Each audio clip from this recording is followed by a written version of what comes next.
The March 11th meeting of the East Penn Board of School Directors is hereby called to order. Please join me in the Pledge of Allegiance. Pledge allegiance to the flag of the United States of America and to the republic for which it stands, one nation, under God, indivisible, with liberty and justice for all.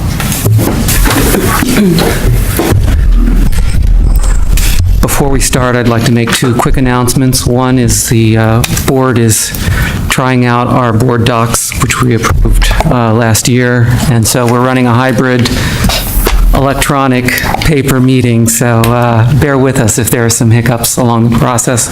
I'd also like to mention that the East Penn Educational Foundation delivered its annual report to the board, and I believe it's also available on the website, and I'd like to publicly thank the foundation for their efforts supporting STEAM education, science, technology, engineering, arts, and mathematics in the district. So thank you. Sal is their president, and he's here at the meeting tonight. So moving on the agenda, request to address the board. I have none. Next is approval of minutes. Do I have a motion? So moved. Second. Any discussion? All those in favor? Aye. Aye. Opposed? Motion passes. Next is a budget update with Ms. Campbell.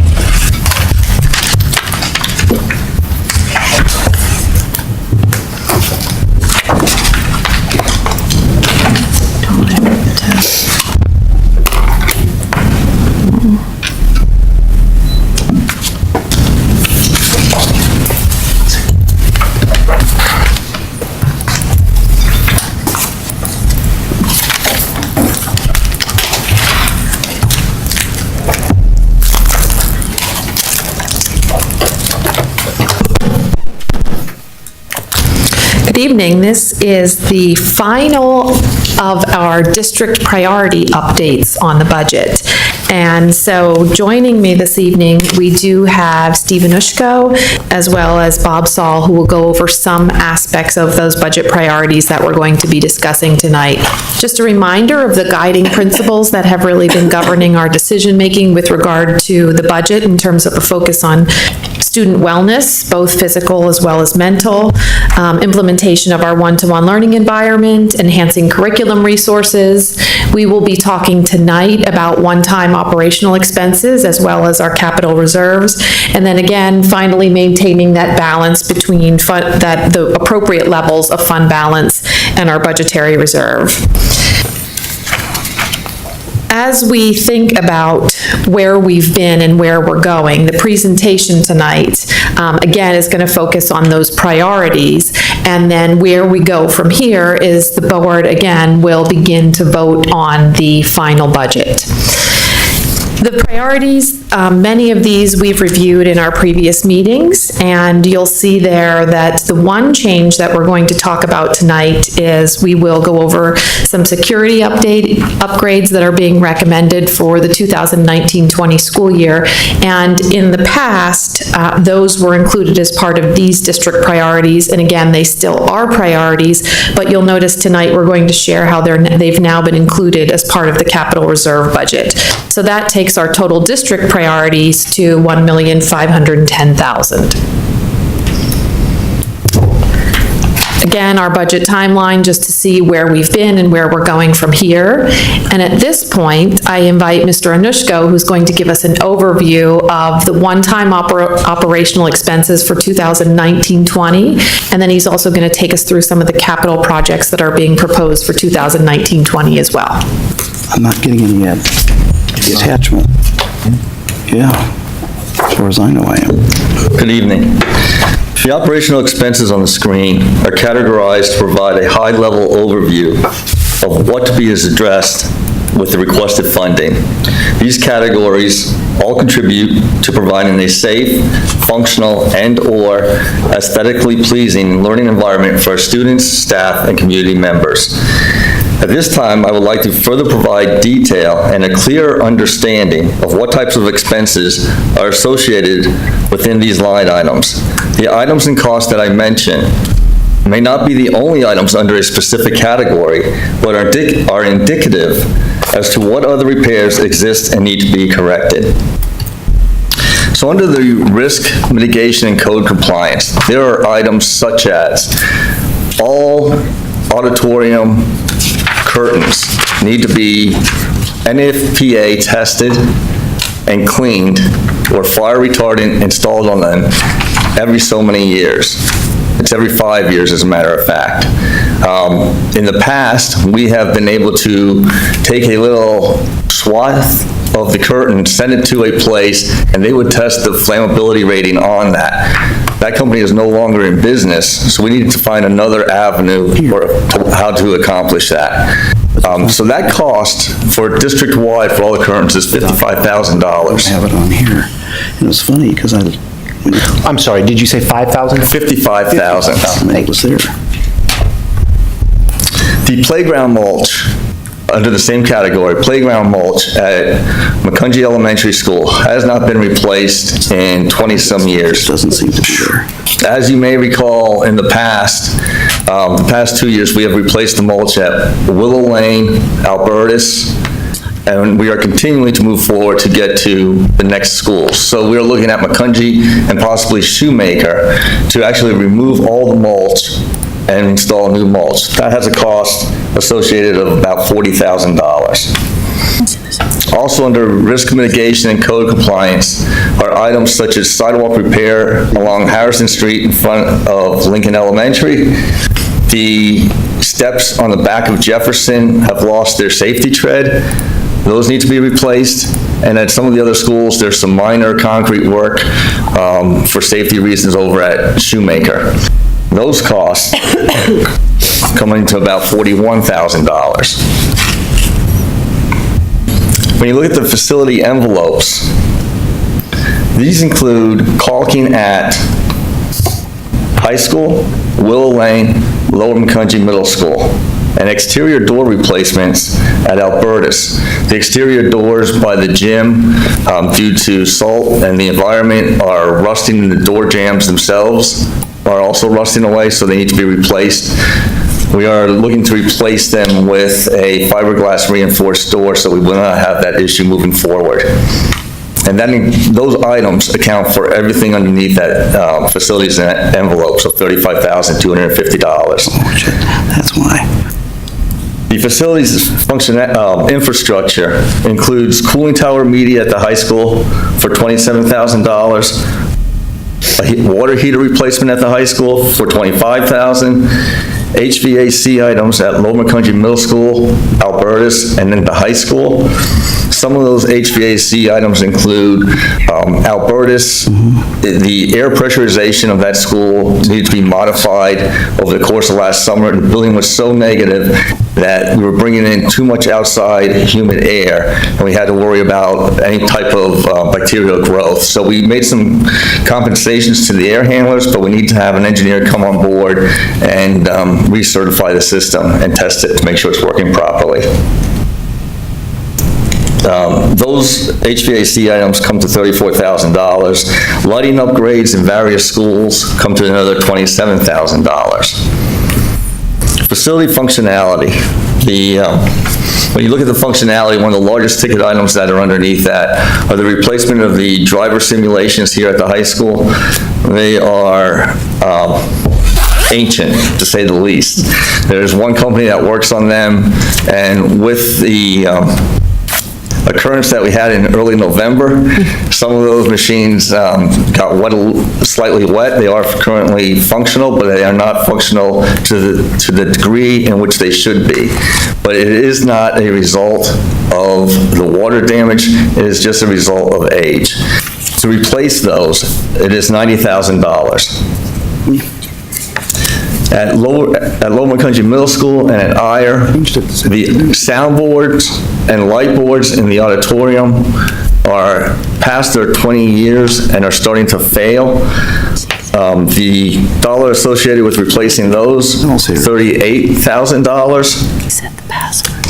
And in the high school auditorium screen, the screen in the auditorium and the projector, we are trying to replace to make it up up to date, and that cost is $23,000. Not giving you any indication that's a bad password. It just, Under facility cosmetics, that includes replacing the carpet at Jefferson for $18,000, various interior and exterior painting jobs that need to be completed, either exterior on the steel to make sure it doesn't rust, and interior in some of the stairwells on the handrails and other metal parts. That is only $9,000. The other cost associated with the cosmetics is flooring in various locations at the high school and some other facilities. And those flooring costs come in somewhere close to $30,000.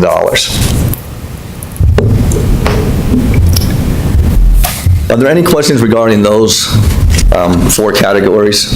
1, 2, 3, 4, 5 categories at the moment? Ms. Bowman? I just couldn't quite follow as fast as you were talking. At the high school, you were saying under facility functionality that something is really old and it got water in it, but that's not why it's not working, and it's Right. $90,000, but I missed what it was. That is the driving simulators, Oh, okay. driving education simulators. Mr. Smith? I just had a quick question, just in general, talking about the category. These are all one-time items. Are these items that we're replacing or fixing to bring to where things should be? Or are we expecting a similar category or spread of items from year to year, like a similar list of expenditures next year? I know these are one-time for these particular items, but I'm looking more for the future. These costs that you see, although they're one-time costs, there are ongoing costs as far as mulch replacement. There's ongoing costs as far as caulking of exterior buildings. This is basically to allow the district to, if you want to say, catch up to where we should be. Because in previous years, we did not have the budget to support these issues. So these items are to bring us up to speed, and then every year moving forward, we have money in our regular facilities operation budget to do items like this. Perfect, thank you. Just want to make one comment. Facility cosmetics sounds like it's just for looks, but it also sounded like some of the things like preventing rust is not just cosmetic, it's also increasing the useful life of the facility, so. Absolutely. Even the VCT tile in the classrooms, it's not just cosmetics, it could be a tripping hazard. It's just the way I categorized it. Okay, thank you. Dr. Munson? Thanks. I'm not sure this is a question for you per se, but I've seen those driving simulators, so I know they're very, very old. They look so old to me that they might be so old as to have value because they're so old. Retro. But I wondered how central are they to driver education? With sort of obvious implication of my question being like, how important is it that we replace these for our driver education program? They're so bad now that we're essentially don't have very much. They're a critical part of our program, but I'm going to ask Laura Whitman to talk a little bit more about the secondary driver ed program. So basically, the savings that the simulators give us is it alters the number of hours that we need actually on the road. So we're not using instructor time to do the on-the-road training. We get to cover some of those hours during the school day with the simulators. So that reduction actually does save us money in the end. And so the simulators we have now actually count for that? Yes, they do. Okay. They're not pretty, but they count. All right, thank you. Please continue. Well, there's another. What? Oh, I'm sorry. Mr. Campaign. Yes, under the risk mitigation and code compliance, the totals that I have give you about 130,000. So what's the other 100,000 roughly?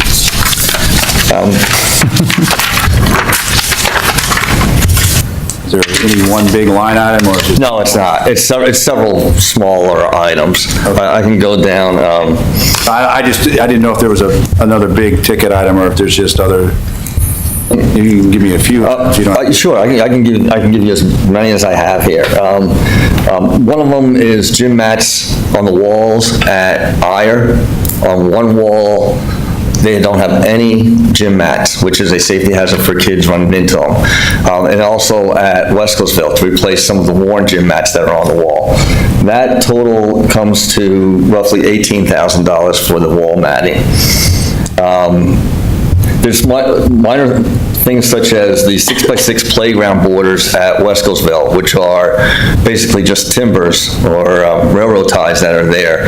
And we'd like to change them out to something that does not have the capability of possibly putting a splinter into some student's hand or any other place else. We have street lamps that at Shoemaker, there's one lamp that is leaning to port, basically, that we would need to fix before it gets to the point where it can't be straightened out. Sliding board replacement at McCungy for $4,000. Paving of the sports circle.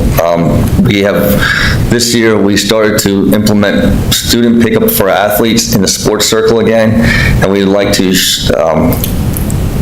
take that circle and make it a little smaller so that the larger buses that we have can make that turn easier and safer. Appreciate it, thank you. Sure, you're welcome. Mr. Ballard? Yes, are we in a process, or have we already done replacing all of our street lamps with their LED equivalents? We have not. We have not replaced any of the street lamps with LED equipment. I have started to look into it with several vendors, because of course we can get some PPL rebates when we do that.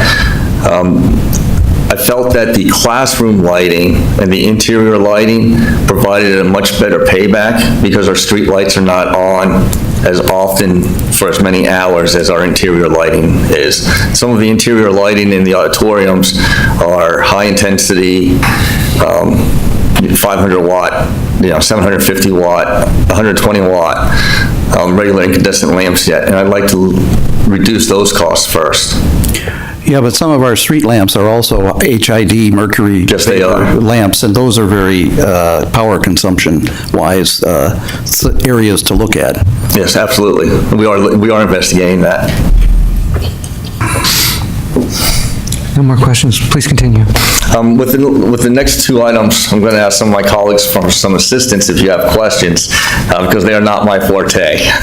The technology infrastructure, that includes a SAN server and some middle-level engineering and technology equipment for the middle school STEM programs. And the demographic study, the last time the district has completed a demographic study was in 2014. If we want to think about how the district should move forward, now might be a good time to think about having another study completed so we know what direction we need to look at as far as facility usage, facility size, and so on and so forth. Mr. Ballard? And who are we contemplating having that demographic study done by? I'll turn to either Mr. Saul. We actually haven't identified a firm. What we would like to do is establish a budget amount. We've talked to some neighboring school districts who have completed demographic studies in the recent past to get an idea of the amount that is generally charged for those. But the process of determining who will do that, it would be forthcoming. Are you aware the last one was done by the Pennsylvania Economy League? That one has been, or that bid has usually been the lowest. It's one of the places you need to look, but yeah, we need a new demographic study because there are a lot of things opening up now in various townships who won't be named, who are building more housing units, and we need to know what's going on there. Right. The last study actually predicted a sharp decline in student enrollment, and we have not seen that. We've actually seen a steady increase. So at this point, any numbers in that study we find to be not even relevant. So we see a study as sort of the basis for future planning. It may be a demographic study first, and then considering a feasibility study down the road to follow up with that. But we certainly feel that in terms of long-term planning, this would be the first step of that process. Dr. Levinson, did you have a question? Yeah, just to educate me, what kinds of things come out of the demographic study? I think you mentioned, obviously, planning, but what specific things can we base that information on? If if it would be okay, perhaps what we could do is just get you a copy of the last demographic study. It's available. Unless other board members would like us to delve into that this evening. Just briefly, they talk all the townships and municipalities in the area.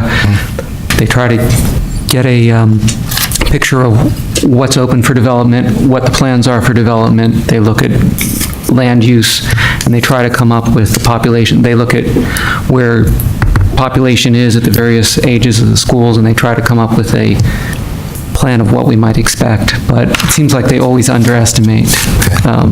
That was one of the comments in the last study when we discussed it. It sounds like that happened. And they also try to estimate birth rates and things like that, which yes, are highly everything variable, so. Sure. Coming in just to give us some numbers to base, are we going to see, do we have to plan for a big increase or a big whatever? Okay. So that's generally what we're looking at it for. All right, thank you. Ms. Bowman? I feel like, as a newbie here, not being through the first process, some of the comments seem a little contradictory. So if the last study we did, we can't use because we know the numbers were wrong, have we ever used it? And if we haven't, why do we want to do another study to potentially get numbers that we can't base decisions on? Sorry, go ahead. I interpret his comment as saying they've been off so far, so we don't want to use the larger out. The farther you go out from the starting date, the more inaccurate they become, and right now they're going in the opposite direction. So that's how I interpret his comment, but. That is absolutely correct. In year one, they would be pretty close, but when you start to go out, that trajectory changes. And just to share, we actually published those numbers in our annual financial report, and we were questioned by Moody's. It was Moody's, because, you would see this increase in enrollment over the last few years, and all of a sudden your projections were projecting downwards. They didn't correspond, so we discontinued using them for that reason. Okay, thank you. And if I recall, the study was sort of flattish and then dropping significantly in the out years, and we're not seeing the dropping significantly part of materializing. Mr. Champagne? We get something from the county or something that talked about some of this as well, and within the last, since I've been on the board, I'm trying to recall that there was another study that the county or... Lehigh Valley Planning Commission. That's it, yeah. How, do you use that information at all in terms of what your projections are, or is that not relevant either? The company that does, for instance, the Pennsylvania Economy League, they will go out and talk to the economic development. They'll talk to the townships. They'll look at permits. They'll look at developments that are being built out. So they, again, depending on how extensive the study you engage, they'll dig deeper and deeper in terms of their projections. So we can somewhat customize what we want versus a more generic kind of study that was done by the Planning Commission. And I think the Planning Commission was more trends and not so quantitative. Right. And Yeah, the demographic study was, we can tell that it's off because it actually had numbers in it. They were able to tell you what's something. Any other comments? That's it. Dr. Munson? Yeah, well, I'll start with the demographic study because that's what others have mentioned. I mean, I was here when we did that last demographic study. I remember that members of the board, even when it was presented, knew that it was off because they did not include things that we knew needed to be included. I also remember it being substantially cheaper than $20,000, so it might be a case of you get what you pay for. I don't know what a more expensive study would look like, but I would hate to see us throw good money after bad by having another bad study. Mr. Ballard's right, you can never predict with utter certainty, no matter how good your estimates are, but there was reason to believe that those numbers were never gonna work after we saw them. The question I had was about the tech infrastructure. Could you say a little bit more about what this involves and how it differs from the other line items for the tech plan? Sure, thank you. Mr. Moen, would you or Mr. Track like to address the question?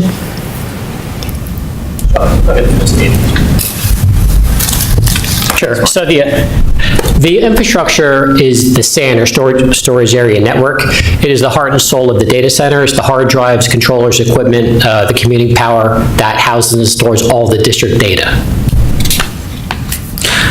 Compared to the previous, you're questioning probably the previous infrastructure was for wireless switching, firewall, et cetera. So the servers, you didn't upgrade the servers as part of the backbone? Well, it's network versus storage. Correct. Oh, I see. So this is all just storage. This is all inside the data center. Okay. Yes. And but you had mentioned, or Mr. Anushko had mentioned, support for the STEM programs at the middle school. That's just server space, or is there additional? Different, two different projects being described. So there's the storage that would be within our technology department, and then also included in that, that line item for priorities for the upcoming year are some hardware costs for secondary STEM. Secondary STEM. So for instance, the vernier probes, the probes that we have currently go with old PCs and they're tethered to the devices. So we looked at what was the most cost-effective way to purchase probes and share them among our teachers. Things like accelerometers, measuring force, things that can help them complete the labs that are wireless and Bluetooth that work with the student Chromebooks. And then the only other piece of hardware is a CNC router that makes our technology at both middle schools equal, so that some of the curricular projects can be executed in both places. Great, thank you. Thanks. Any other questions? Thank you. Over. Oh, I'm sorry. Mr. Flanders. Has there been any thought of, instead of buying physical storage, moving to the cloud and going that way? Yes, so we're looking at partnering with the IU. We're pricing with them, hosted up there, hosted here. We're working with many different vendors on all types of storage, not just storage, but the computing power for storage, a combination of everything in the data center. And we're looking out for the next 5 or 6 years of what the future of that area, combined with all of our internal technologies, what a roadmap in a sense for the next 5-6 years. Thanks. Thank you. Oh, Dr. Levinson. So the servers or whatnot, is this something that probably has a 4 or 5 year lifespan, something that you can reevaluate every 5 years or something? So it is certainly something that Mr. Traka evaluates every single year in the ongoing process. It's scalable. It's a system we're looking at for the next 5 years or so, but something we can certainly grow and expand with if need be. So it's not a short-term look, but a long-term. All right. Mr. Ballard. Yes, have you looked at the potential and cost for encrypting the data on whatever medium you intend to serve it from? That been part of the evaluation, Mr. Trucker?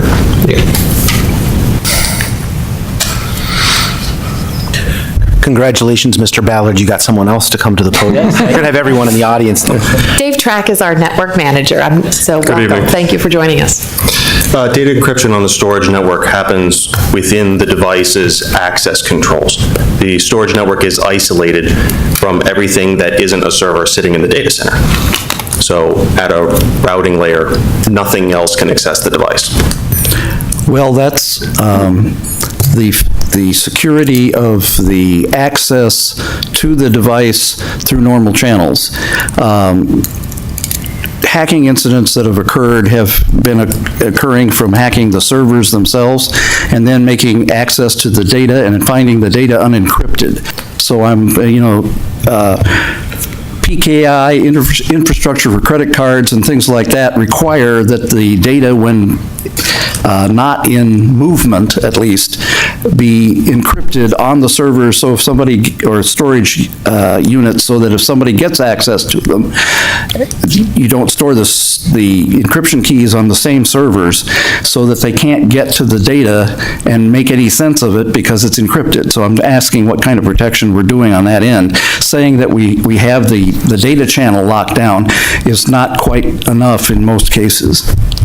So disk level encryption doesn't occur on the storage network itself as part of the hardware.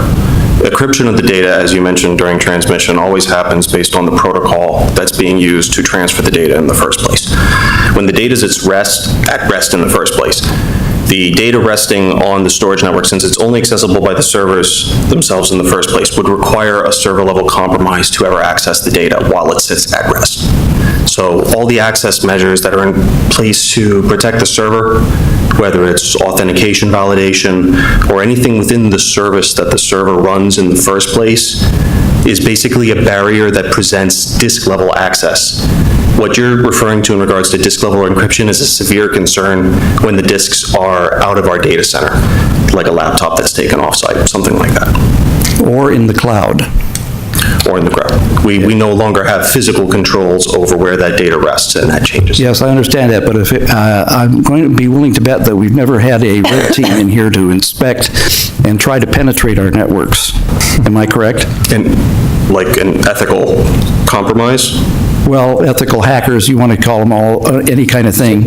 A penetration test of our network. I believe what you're referring to is before my time, but there was definitely outside vendors who, had part of the consulting and the engineering services they offer as part of planning these implementations, consider the security of it, and definitely help in some cases with the configuration of it. Yeah, that's not quite the same thing as a penetration team coming in here and seeing if they can get your data. But I just want to point out that the current standard that I'm aware of in IT is data at rest is encrypted. So if you have another argument about that, we'll probably get down into a lot of nitty-gritty details before I'm satisfied that that works. There's something else other than having data at rest encrypted. Okay. Okay? Thank you. Thank you. Anyone else? Okay, thanks. Our next slide refers to our capital reserve funds and the items that we'd like to accomplish this coming year. The EHS roof for $470,000 is a roof located between the L building and the C wing. That is along McCungy Avenue. So if you're looking at the main office, it's adjacent to it, directly on the left-hand side. The stadium sound, the sound system in the stadium failed midway through the recent football season. We had to rent a sound system to make it operational the rest of the season. So we cannot wait until the stadium, the turf replacement, it needs to be completed prior to the start of the next fall season. The stadium turf and track fees, engineering fees, we're all well aware of. The stadium band booster canopy, that is to install a canopy on the maintenance building on the opposite end from the concession stand. The concession stand right now, typically during a football game, is operated mainly or exclusively through the Football Booster Club. So the Band Booster Club in the past year has asked for some electrical outlets and a temporary canopy so that they can stay at the other end of the field and perform as a booster club for the band. So that would include just basically putting a roof out from the maintenance building, maybe 20 feet and like 40 feet long. The gym and the air conditioning in the gym, we've all heard many complaints about how hot it is in the auxiliary gyms and the main gym at the high school. When we started looking into that this past summer, we realized that, quite frankly, when the high school was built or renovated in the mid to late 90s, some of the air handlers that served that area already had chill water valves piped to them. They already had some controls going near them, but not completely attached to them. Other areas, other air handlers had no chill water coils, but they had a drain to accept the condensate line. So there was some thought previously with previous administrations to air condition the gyms and the locker rooms. And those all may have been deleted for budgetary reasons. I don't know. But that cost of $200,000 would make the main gym and auxiliary gym air conditioning, including the locker rooms. The science rooms for $365,000, those are rooms 444 and 446.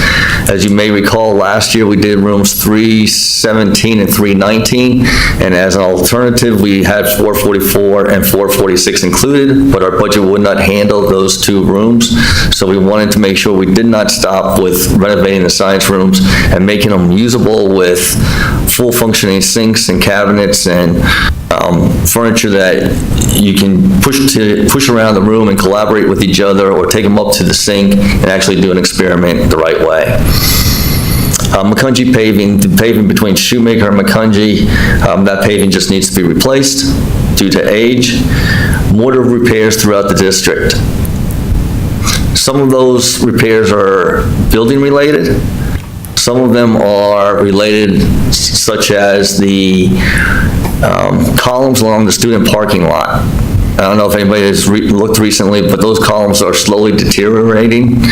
The wall in front of Wescosville, which is a retention wall, there's a wall by Jefferson that separates the alley from the parking lot.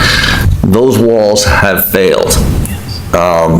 Many of them may have failed due to poor caulking joints or mortar joints on the capping, which allowed water to get in, but we need to make repairs sooner rather than later, otherwise we're just digging ourselves a hole. The Lincoln Music Room HVAC, that unit currently is 20 years old, and this past summer when we had all of that high humidity and constant rain, the music room was very hard to keep at a comfortable level humidity-wise.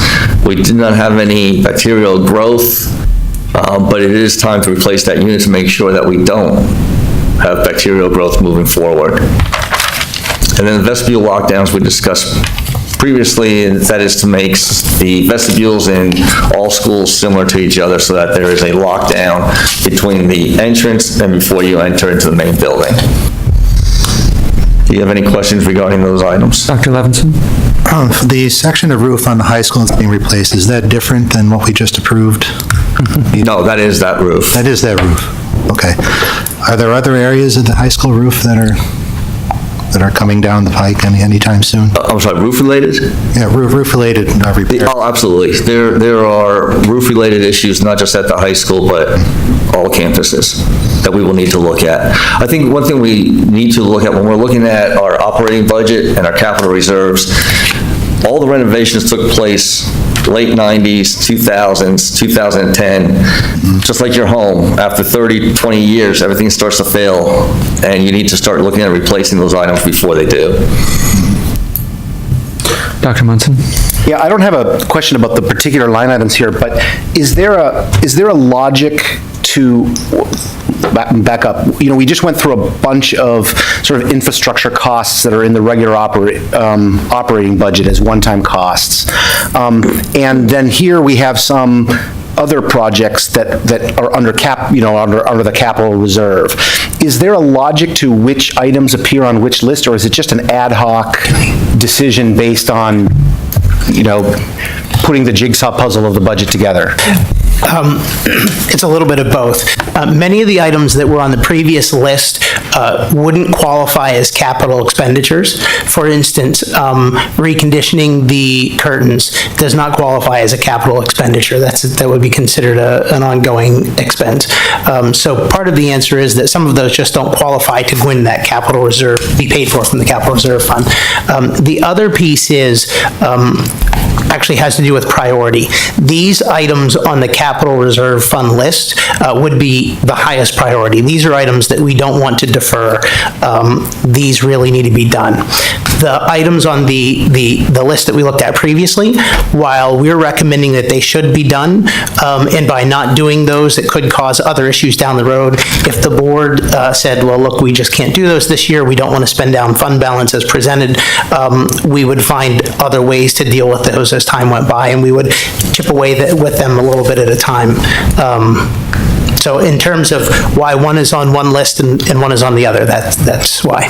Great. And one other thing, could you give us just a little bit better sense of why it's so expensive to renovate the science rooms? Sort of what are some of the big costs? Because that's Sure. for 2 rooms, that's a lot of money. Sure. Some of the larger costs are 2 fume hoods. The 2 fume hoods themselves come to, I believe, $30-some thousand. The other larger costs are the countertops and the sinks. The material that they're made out of adds a lot to the cost of the room. And those 2 items are what are going to cost the most on that renovation.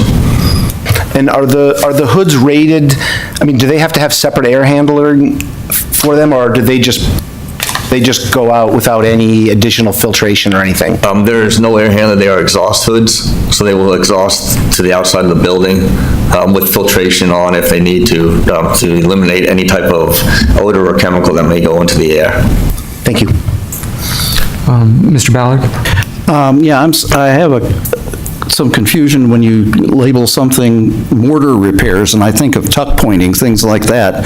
But some of the description you gave was of retaining walls, which are structures that don't supposedly depend on the mortar. I mean, they supposedly have rebar or other support structures that are intended to hold them in place.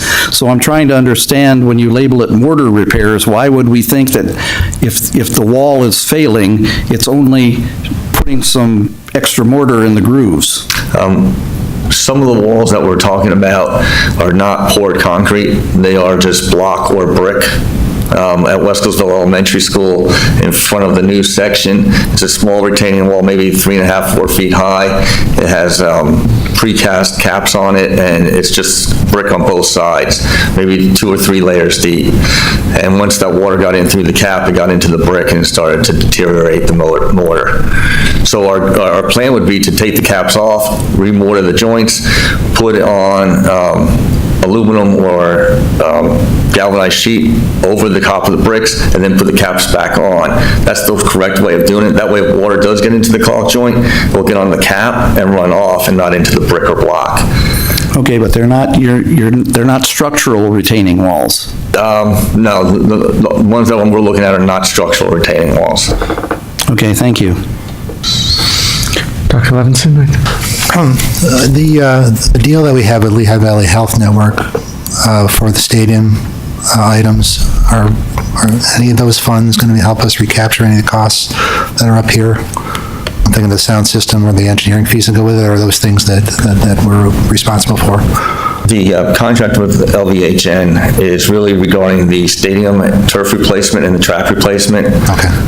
And the scoreboard. The scoreboard, okay. Thank you for clarifying. Mr. Champagne? Yes, and maybe this question is better addressed when we talk about the long-range plan, but last time, I think when we talked about the technology ads, we talked about obviously the computers that we have to purchase on an ongoing basis. We also talked about the network and the depreciation of that over some period of time. And I know we've been trying to build up the reserve, the capital reserve, as we go forward. But I guess I'm struggling with, this seems like these are kind of, you're doing these in a systematic way, but you're doing them, you're not reserving the money ahead of time, and you're kind of having to do it all at once. And I'm concerned that we're getting, if I look at the capital plan, we get these big lumps of stuff, and we're not maybe smoothing it out as much as I would hope we could. But I don't see anything in here about, how we're reserving for technology. That infrastructure is going to wear out, and, if we're going to include the cost of depreciation at some point, maybe it's in here in the long-range plan, I just didn't see it, how it's categorized. And I guess the other thing I want to make sure I understand when we go through... There are ongoing transfers into the capital reserve. Yeah, I know there are, but I want to make sure I understand where that money is. And then how we look at the question that Dr. Munson asked about the one-time versus the kind of the capital projects. I didn't see where that lump sum of money was in the expense line item. So maybe it's buried throughout all the line items. But I would have thought for the long-range plan, as part of this discussion, we would have seen the $900,000 as a lump sum somewhere. And so I guess as we kind of go through the next set of slides, you try to address how all this stuff really, where it all is, and make sure it fits in to kind of the bigger picture. I would just ask that if I miss any of those items, you remind me so I can address them, because I have answers for all of them. You weren't taking notes of all of them. Ms. Bowman? Yeah, I just wanted to follow up on Dr. Levinson's question, because I think I'm confused. For the turf and track engineering fees, we can't really replace the turf or track without hiring an engineering firm, so I'm a little confused about why that doesn't qualify as part of the money that LVHN's giving us. In all reality, it does. Okay. I'm sorry if I didn't make that clear. Anything related to the stadium turf and track and a scoreboard is related to LVH. And so that's money that we're paying now, but we'll eventually get back as the deal rolls out. Okay, thank you. They're not taking on any risk. Any other comments or questions? Okay, I guess moving forward to the long range. Thank you. Thank you.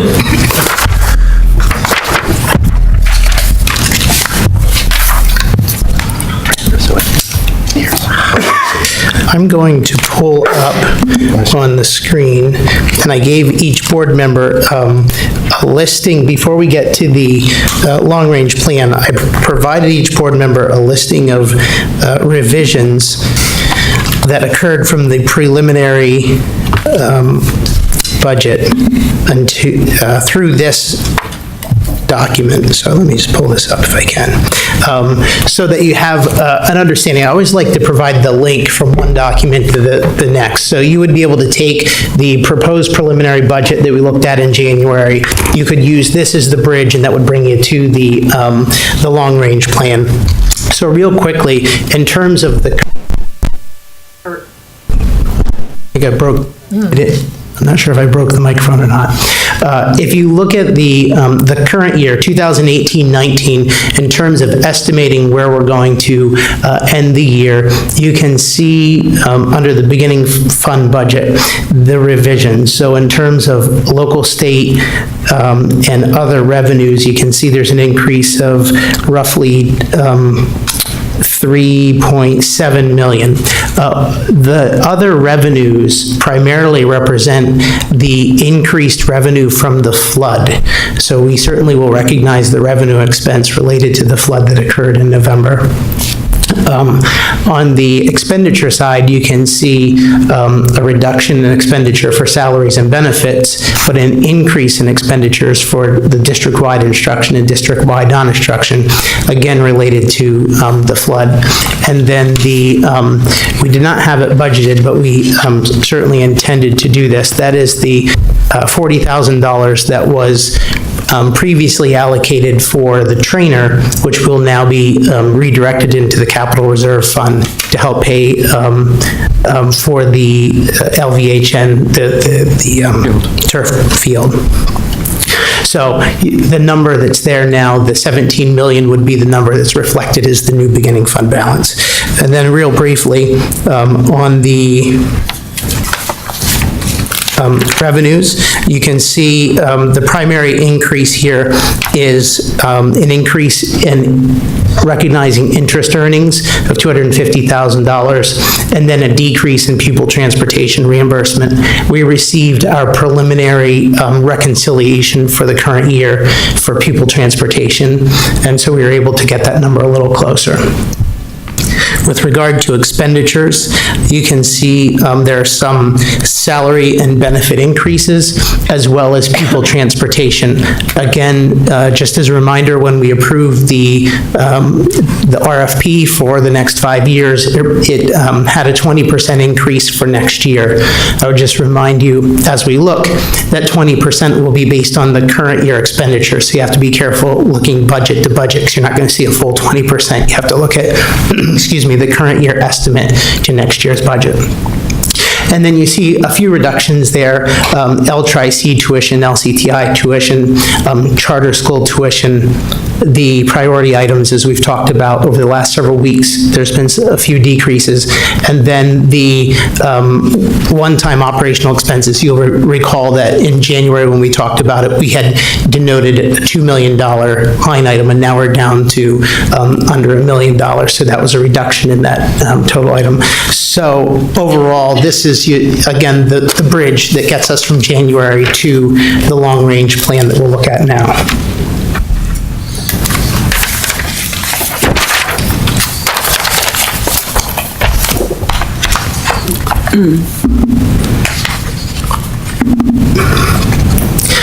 Again, I'll pull this up on the screen. It may be a little bit difficult for the audience to see, but for their benefit, I'll put it up so that they can, let me get back to the beginning, see what we're looking at as a board.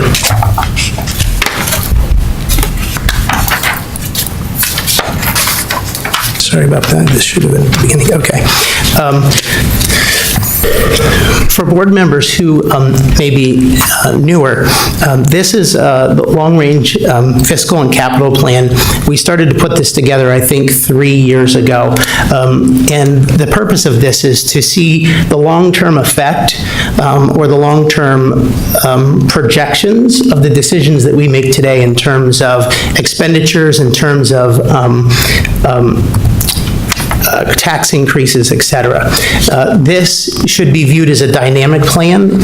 It will change between now and the next board meeting, and it will change probably several times between now and the end of the budget cycle. But again, it's because it's intended to be dynamic so that we can either revise our assumptions or make updates and see the impact of those changes.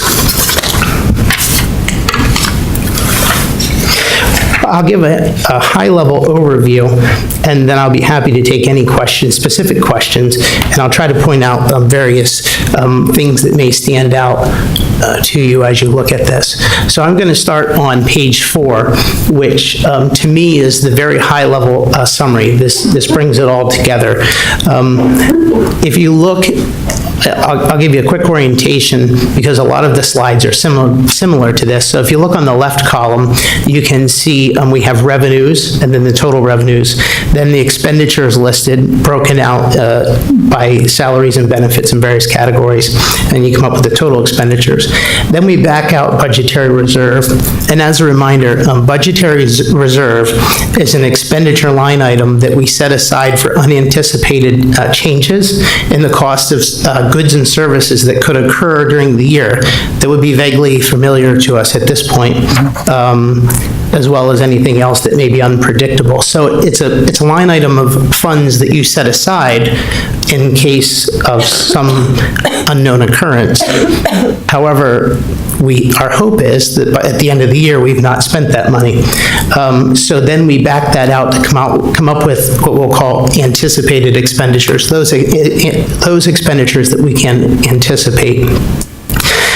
So we take that number, actually we take the revenue less that number, and that gives us an amount, whether we are going to increase our fund balance or decrease our fund balance. And then you can see there the final item is near the bottom is the ending fund balance, which is sort of a measure of how we've performed throughout the year. Moving across the top, in column B, you can see that's the 2016-17 actual, and the next one is an actual as well. Those come from the audited financial statements at the end of the year. The column E, the 2018-19 budget, would be the budget the board approved in June of 2018 and was submitted to the Pennsylvania Department of Education. The next column, column F, is the current year estimate. That would be what we'll call management's estimate of the current year expenditures and revenues. That estimate was completed last month in February 2019. The 2019-20 proposed is the budget year that we're working on. So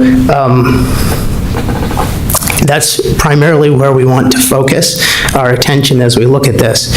And then the years after that are projections, and those projections will be based on assumptions that we make, many of which are based on history, and some of those are based on, again, sort of an evaluation of the environmental factors at the current time. So looking at this, what I wanted to point out is if you look at column G and you look at row 29, that would be the revenues less expenditures. And you can see that that amount is a negative $934,720. That would be the amount that the expenditures exceed the revenues in the proposed budget. And that is the amount that should match, or does match exactly, the amount of the one-time expenditures that we were talking about. Typically, excuse me just a moment.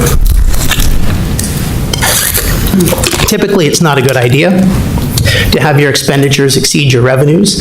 As you may recall, I talked about this in January, as long as you do it in a very methodical and controlled process. Otherwise, you would never be able to spend it, it would continue to grow and you would never be able to control that. So we look at this as a way to control our fund balance by using that for what we'll call one-time expenditures. We certainly recognize they are recurring at some frequency, but they're not recurring as fixed annual expenditures that would occur in the same amount every single year. Okay. Can I ask a question before we? Yeah, I'm glad to entertain questions. That'd be It's great. just a point of information. I don't know if I knew this before and have forgotten, or if I've never understood row 9 of this slide, which is district priorities as a revenue source. What is? So when we look at the priorities, many of those items are labor, so they have a salary and benefit component, and you may recall that the state reimburses us a portion of that. Okay. So to get this document to correspond to what we need to submit to the Department of Education, we need to show the revenue piece of that. If we net it off, then our numbers don't So those correspond. are the percentage of the benefits that come back to us? Okay, Correct. got it, thank you. Yes, thank you for asking that question. Any other questions on this slide? The next slide is essentially the same information. Mr. Flanders has... Oh, I'm sorry. Just the high level on the fund balance. So in one of your introductory statements, you said you want to try to achieve a fund balance of 3 to 5%. Is that No, I think did I read that correctly? budgetary reserve. Budgetary reserve, sorry. Which, is one of these line items budgetary reserve that, or am I, 24? Yeah, 24 is the budgetary reserve. Okay. And the comment I'll make is if you look at the year that we're working on, 1920, which is column G, you can see that's an even $8 million, which is like a few $1,000s over that 5% number. Actually, it's probably several $1,000s over that 8% number. Which I will adjust that for the next time you see the budget. But the fact is, when you reduce it as an expenditure, you also reduce it when you back it out, and it has no effect on the bottom line. So you could increase that too. Okay, so I've been, the reason I haven't been understanding this is I've been caught in the language, and so budgetary reserve is another word for contingency funds. Yes. Okay. Budgeted as an expenditure, it's a contingency line item. Okay, Yes. thank you. Yes. Because I was wondering which bank that was in, and it's not. Right. And then at the end of the year, when you close out your books, Right. the amount that you have remaining is your fund balance. You used it or you didn't? Right. Okay. Yep. Thank you. You're welcome, sure. Ken? Mr. Champagne? Yeah, two questions. And I know we've talked about this before. The budgetary, I know it's 5%, but is it, and I've done the math both ways. If it's 5% of the anticipated expenditures, your number is going to be about $7.5 million. It's not going to be 8. Right. 5% of the total expenditures, it gets closer to 8. So how do you, It's about 5.25% of the anticipated. Yeah, so if you're looking specifically at 2019-20, when we did the proposed preliminary budget in January, we used 5% of total expenditures. what we have traditionally done in the long-range plan is 5% of anticipated expenditures. So if you look at the years beyond, they are 5% of anticipated expenditures. So I will adjust 1920 for 5% of anticipated for the next time I bring this back to the board. And it'll be like $7.5 million. Correct. Okay, so it's about five, so because the reason I'm asking this, because if you look at the anticipated revenue shortfall, it now becomes a lot less. Doesn't change that, because it's an expense, and then you back it back out on line 24, so the net effect is 0. Yeah, it will not affect the bottom line, right? So for that reason, that's why I wasn't overly compelled to change that. That's fair enough. And then the capital reserve fund, you have 1.64 versus we just saw 1.612. What's this?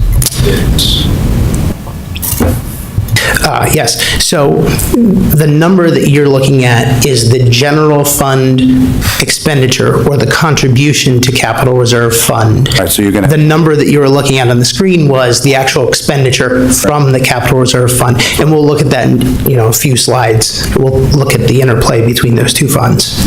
Okay. Okay, thanks. Sure, great. The next slide is actually similar with a number of other metrics. It just lays out the information in a different pattern. It tends to mirror the PDE 2028, the budget that we're required to submit to PDE. I won't spend any time on that. And the next slide we'll look at is slide 7, which is the assumptions. Many of these assumptions are simply based on looking at a 5-year history, averaging the 5-year history, and then looking at that number and making an evaluation whether or not it seems reasonable.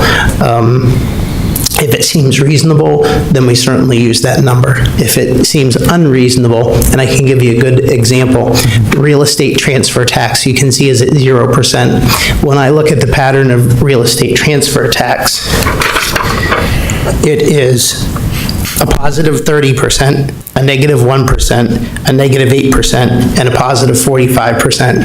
And I really can draw no conclusions from that, because if I budget that as an increase for next year, we might have the negative year. If I budget that as a negative for next year, we may have the increase.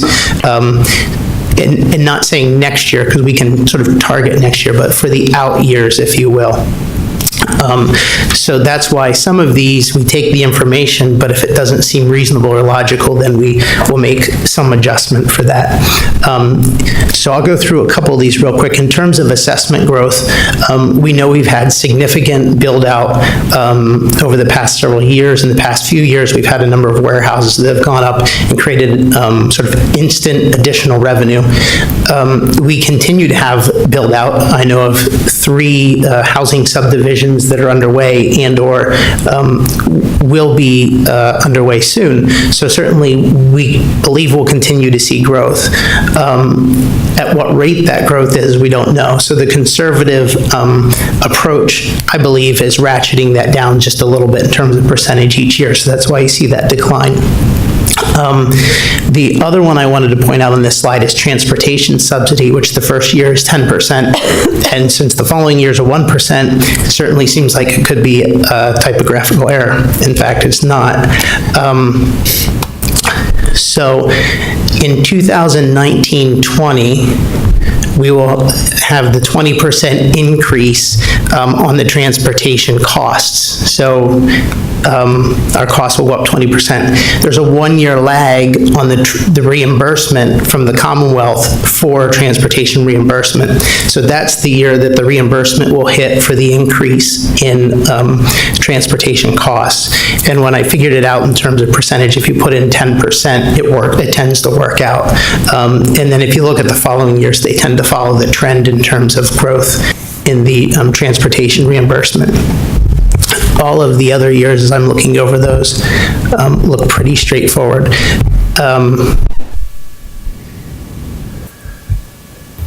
Budgetary reserve, this is the question that was asked a few minutes ago. You can see that's 5%.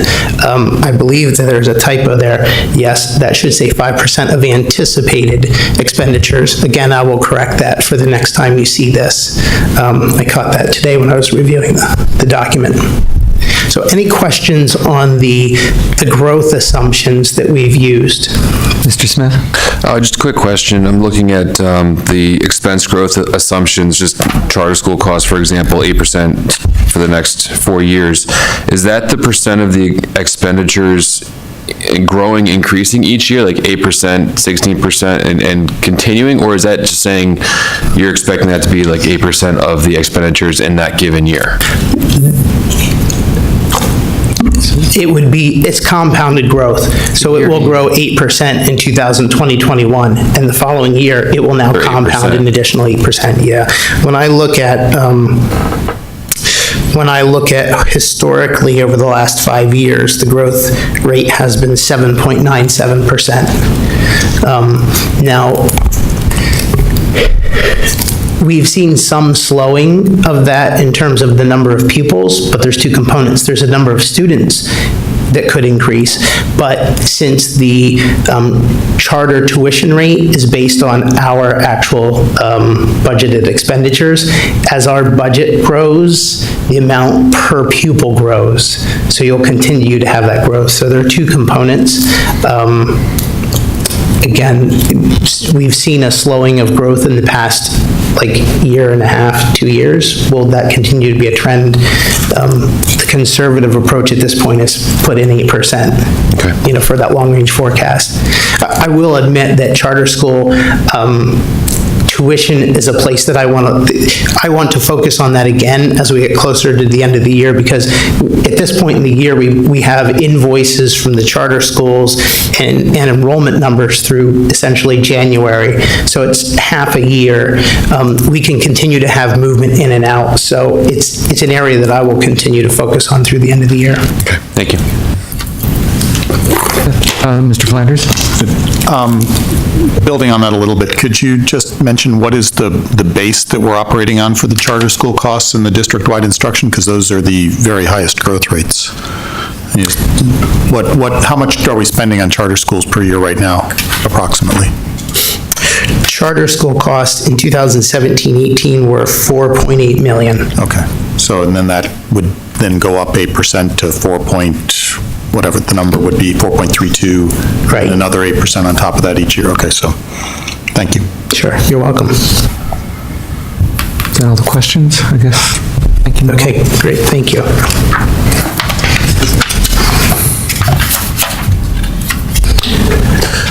Okay, in terms of revenues and specifically the millage rate related to real estate tax rate, you can see in column E at the very bottom, row 49, this includes the 0.92% real estate tax increase that we discussed at the time of the proposed preliminary budget.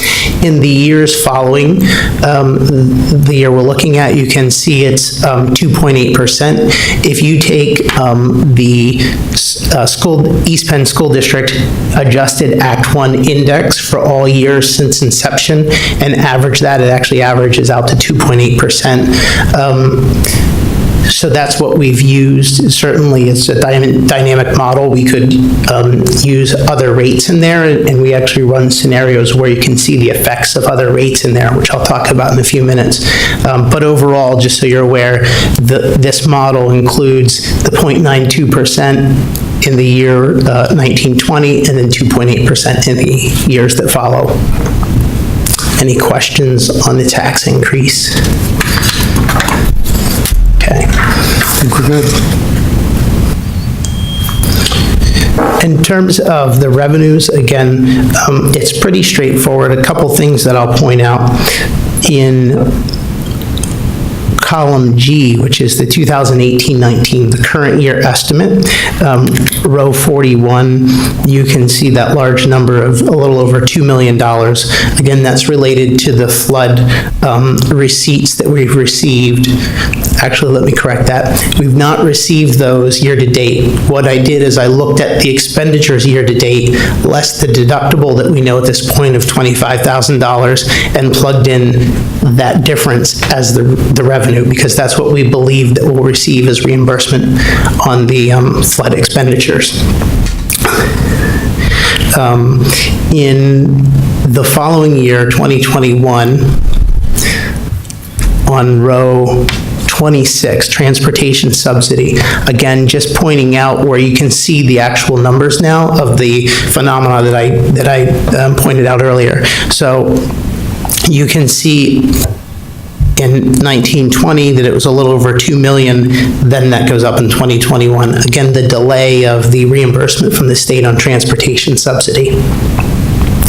And then the final thing I wanted to point out, which we talked about previously, was at the bottom of column H, the revenue from the 2019-20 priorities. Again, we discussed this earlier, but that's the revenue piece related to the priorities. Questions on revenue? What line was that? It's 45. Row 45, column H, $79,000, roughly. I had written over that. Questions, Mr. Ballard? Yeah, I just wanted to ask, you implied on the insurance deductibles that it was one $25,000 payment, but I understood our contract read $25,000 for each certain line item in the policy. So are we sure that we're only going to be charged the $25,000 deductible? Yeah, so I believe what you're recalling is when we looked at the inland marine policy, which would be secondary, there were deductibles on each discrete section of coverage on there. Again, we don't know. It really has to do with the total claim. If the total claim exceeds $3,015,000, then we will go to the inland marine policy, and that's when other deductibles would kick in. So until we know the scope of the entire claim, we don't know what other deductibles there may be.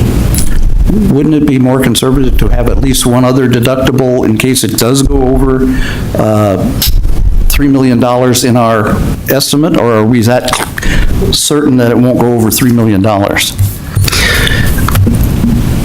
think it's a judgment call. I'm not sure that an additional $25,000 is going to change the overall landscape of what I've presented. The belief at this point is that it's not going to exceed $3 million, $3,015,000, but it certainly could, because we haven't finished yet.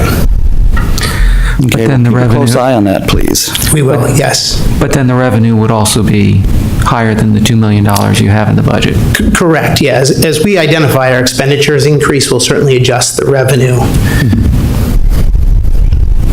Yeah, I guess what I want to make sure is that I understand the reimbursement, you count that as revenue, but I would have thought there would have been an offsetting expense of the equal amount, so the net effect would have been zero. Is the expense in Next year's budget versus this year operating expenses. You're talking about specifically about the insurance claim? Yeah, I mean, what I didn't see is that the budget for maybe I don't understand where the expense in the 18-19 estimate is for the insurance costs is reflected. And I understand you get the reimbursement, maybe it's a one-year delay, but I assume that your 18-19 estimate includes all of the expenses for all of the repairs? It does. Okay. The ones that we anticipate at this point. If I could go back to a statement you made, the net is not zero. The net is actually $25,000 of expense. It is deductible, it's counted in, so you're saying that the revenue we're going to realize in the next year versus this year, if the revenue was realized this year, the net would have been zero? Would have been 25. Yeah, I understand the deductible.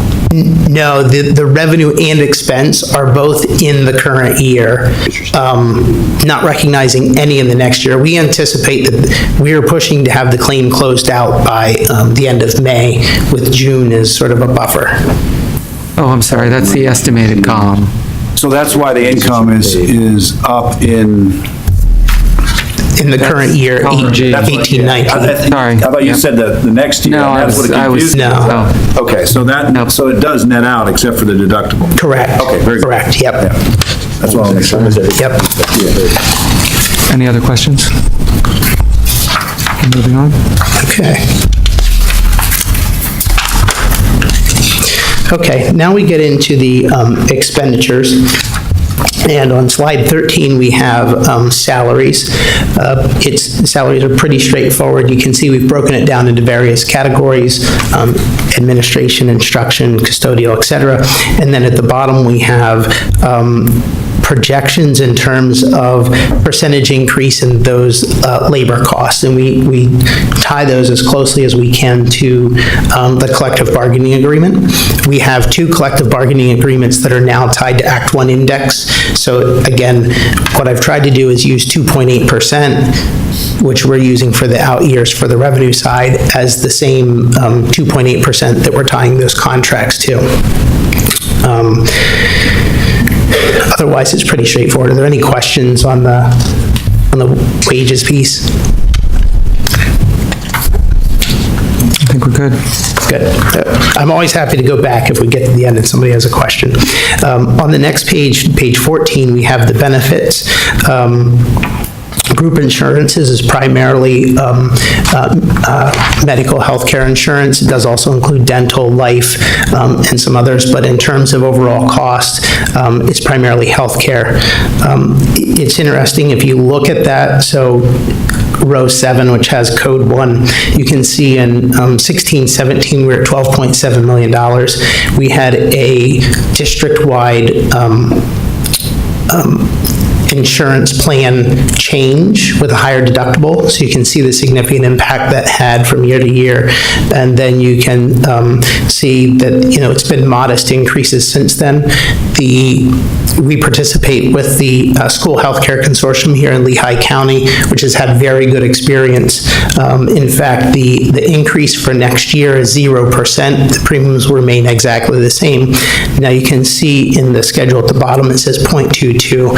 That's primarily due to people coming on the plan, going off the plan, adding dependents, removing dependents, et cetera. So you do have some change based on our census, but in terms of the plan, it's a 0%. When we look at a long-term projection, overall, with the consortium, apologize to the people in the audience, it's generally like a 5% projection, so that's why we use that in the out years for group insurances.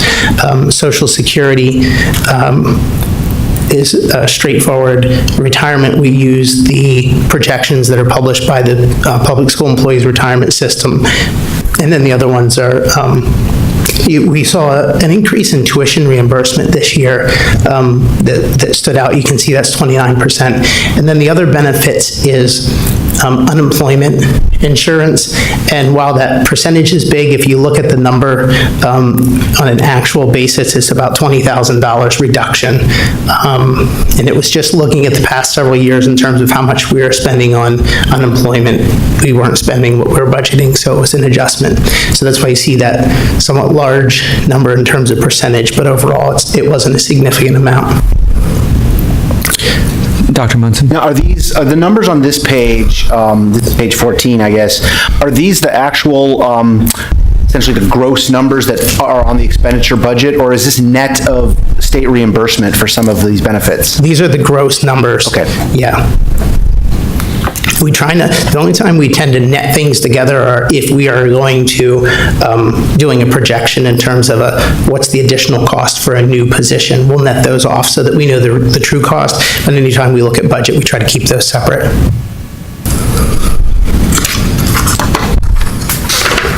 Thank you. Okay, district-wide instruction. All of you are ahead of me in all the questions you've asked. That's great. But I was going to point out the charter school tuition at the bottom. You can see the total proposed for 19-20 is $4.9 million. Again, as we get toward the end of the year, I want to have another hard look at that with the anticipation that if that changes, it will likely go up, not down. It was probably a bit more conservative in the wrong direction. But we'll have a look at that.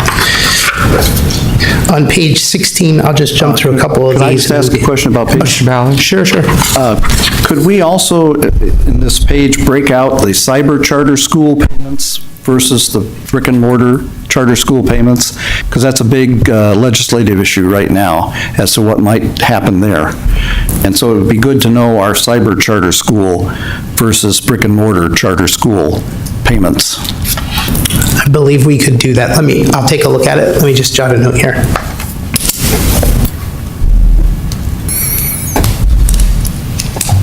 And more than likely, what it would be is just at the bottom here. I don't know that you would see it. No, we don't have to see it anywhere else, but just down at the bottom. Okay, good.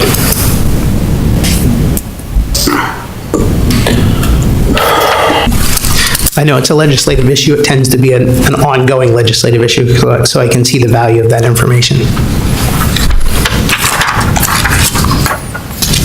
I didn't have any comments on page 16, which is the district-wide non-instructional. I do have some comments on 17, and then I'll answer questions about any of the expenditure items.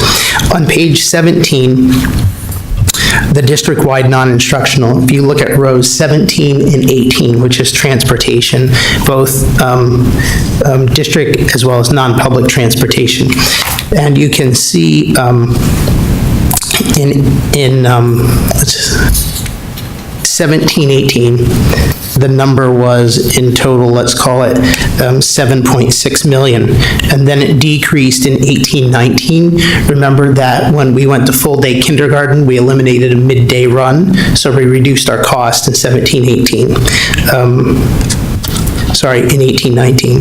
Then in 1920, we know our costs will go up, again, roughly 20%. So we'll see an increase, and then we'll see increases in the years after that, which should be, paced with inflation, if you will. Lower on the page on row 32, you can see the capital reserve transfers. We tried to benchmark these, so each time we had a reduction in our debt service payments, we tried to pick that up as a contribution to capital reserve. It's a strategy that you use to preserve capacity in your budget to pay for projects that you may need to do in the future. It's also a strategy for picking up additional funds, contributions to capital reserve, so you have those funds to do the projects that need to be done.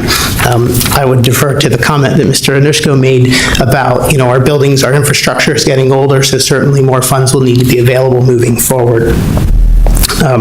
So between 1920 and 2021, you see, again, we increased that about 1.4 million, and then between 22, 23, and 23, 24, that increased 3 million. And then finally, at the bottom of the budgetary reserve, we talked about that on an earlier slide, but there's where you can see it as embedded as part of the expenditure budget. So any questions on those pages 16? I'll just comment. I'll comment on 18, and then I'll take questions. So on 18 is the final piece. That is the debt service. And again, between 2021 and 2022, you can see the reduction here in the cost. And between 22, 23 and 23, 24, again, the reduction of the 3 million in cost, which was what we were picking up on the capital reserve transfer side. So at this point, I'll take questions on 16, 17, and 18. Dr. Munson? Yeah, minor question, because I remember puzzling over this before. I'm on page 17, going back to the transportation services, so row 18 of the spreadsheet. For non-public transportation services, does that include only private and parochial schools, or does that include charter school busing as well? It should only include private and parochial schools. Charters are public schools. So we don't actually have on the budget a breakdown of how much we're paying to transport East Penn students to charter schools? No. Okay. I don't know if it belongs on this document, but I would find that to be useful information at some point maybe in one of the PowerPoint slides or something. Okay. I'm trying to remember when we do our financial reporting at the end of the year, there are several of those things that we schedule out, and it sounds like a schedule we do, but I can't remember. But Any other questions? I'd just like to make a comment on your discussion about the transfer to the capital reserve. That's another way of sort of separating out what we might be decide to do in the future with sort of the structural budget deficit or surplus. Right. It sort of takes out debt service reduction from us looking at that as a revenue increase in the future years. Right. In effect. Yep. Okay, are there any other questions or comments? Okay. Thank you very much.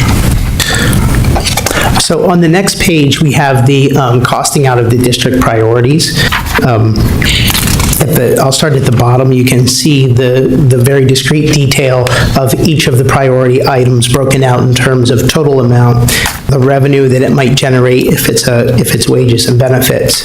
And then you can follow that across to see whether that's a one-time cost or recurring cost, and you can see the state revenue broken out. So it's sort of like this very detailed reconciliation of all the very discrete line items.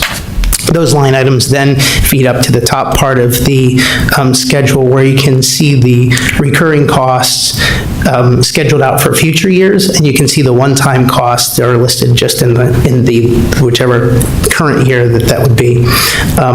One thing we included, as you heard at the last presentation last time, there is a second-year cost anticipated for balanced literacy. We thought it would be prudent to go ahead and plug that in terms of long-range planning. So you can see that balanced literacy piece plugged in as a one-time expense in 2021.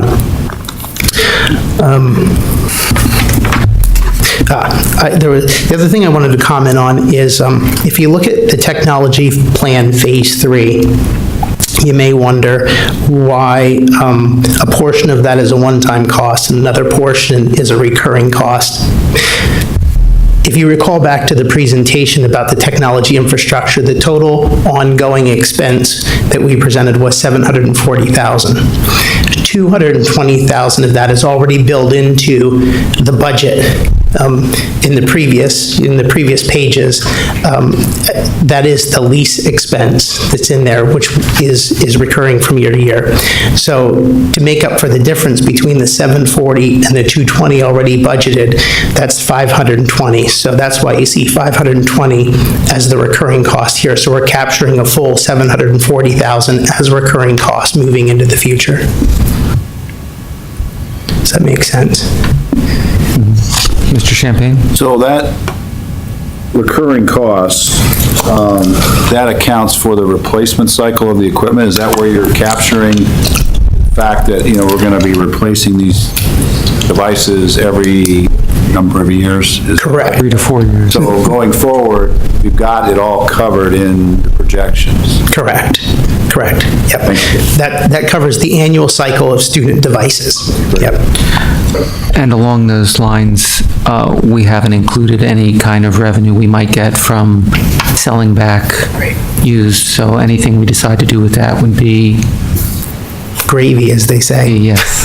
Yes. Mr. Flanders. And you did say that the one-time operational expenses that we just had presented previously is on a separate line, not on this page. It was on a separate line in one of the very first pages you said. Yes, great question. So those expenses, and I recognize what Mr. Champagne said, but they actually are baked into the operational costs. So the only place you see them is at the beginning where we saw that quote structural deficit amount. So they're not broken out because they are operational costs. They weren't presented as priorities, so they're not included here, but they're baked into the operating budget. Any other questions? Okay. Moving on to page 21. This is the first of 2 pages of our multi-year capital plan. we left the, what I'll call the current year on here, so you could see the projects that were completed in the current year of 18-19. Then you can see the next list of items for 19-20 correspond to what was presented this evening. And then you can see items scheduled out for the following years. I would like to point out on row 53, you can see the data network infrastructure replacement. It was installed in 2017-18. It's estimated for replacement in 22-23 at $800,000. So I think Mr. Champagne, does that address one of the questions I think you had earlier? Yeah, it's the cost is there, but I'm just saying, you know, if you were thinking about it from a depreciation standpoint, every year you'd be setting aside 1/5 or 1/4 of that money as part of your capital reserve funds. And I don't know how you're doing how you total up what you put into the capital reserve, if that's how you're thinking about it, or is it just how I can end up balancing out everything from a budgetary standpoint? So there's two ways to look at it. You've got to systematically say, I got to put this much aside, versus I kind of tweak it to kind of match revenues, expenses, and fund balance. Right.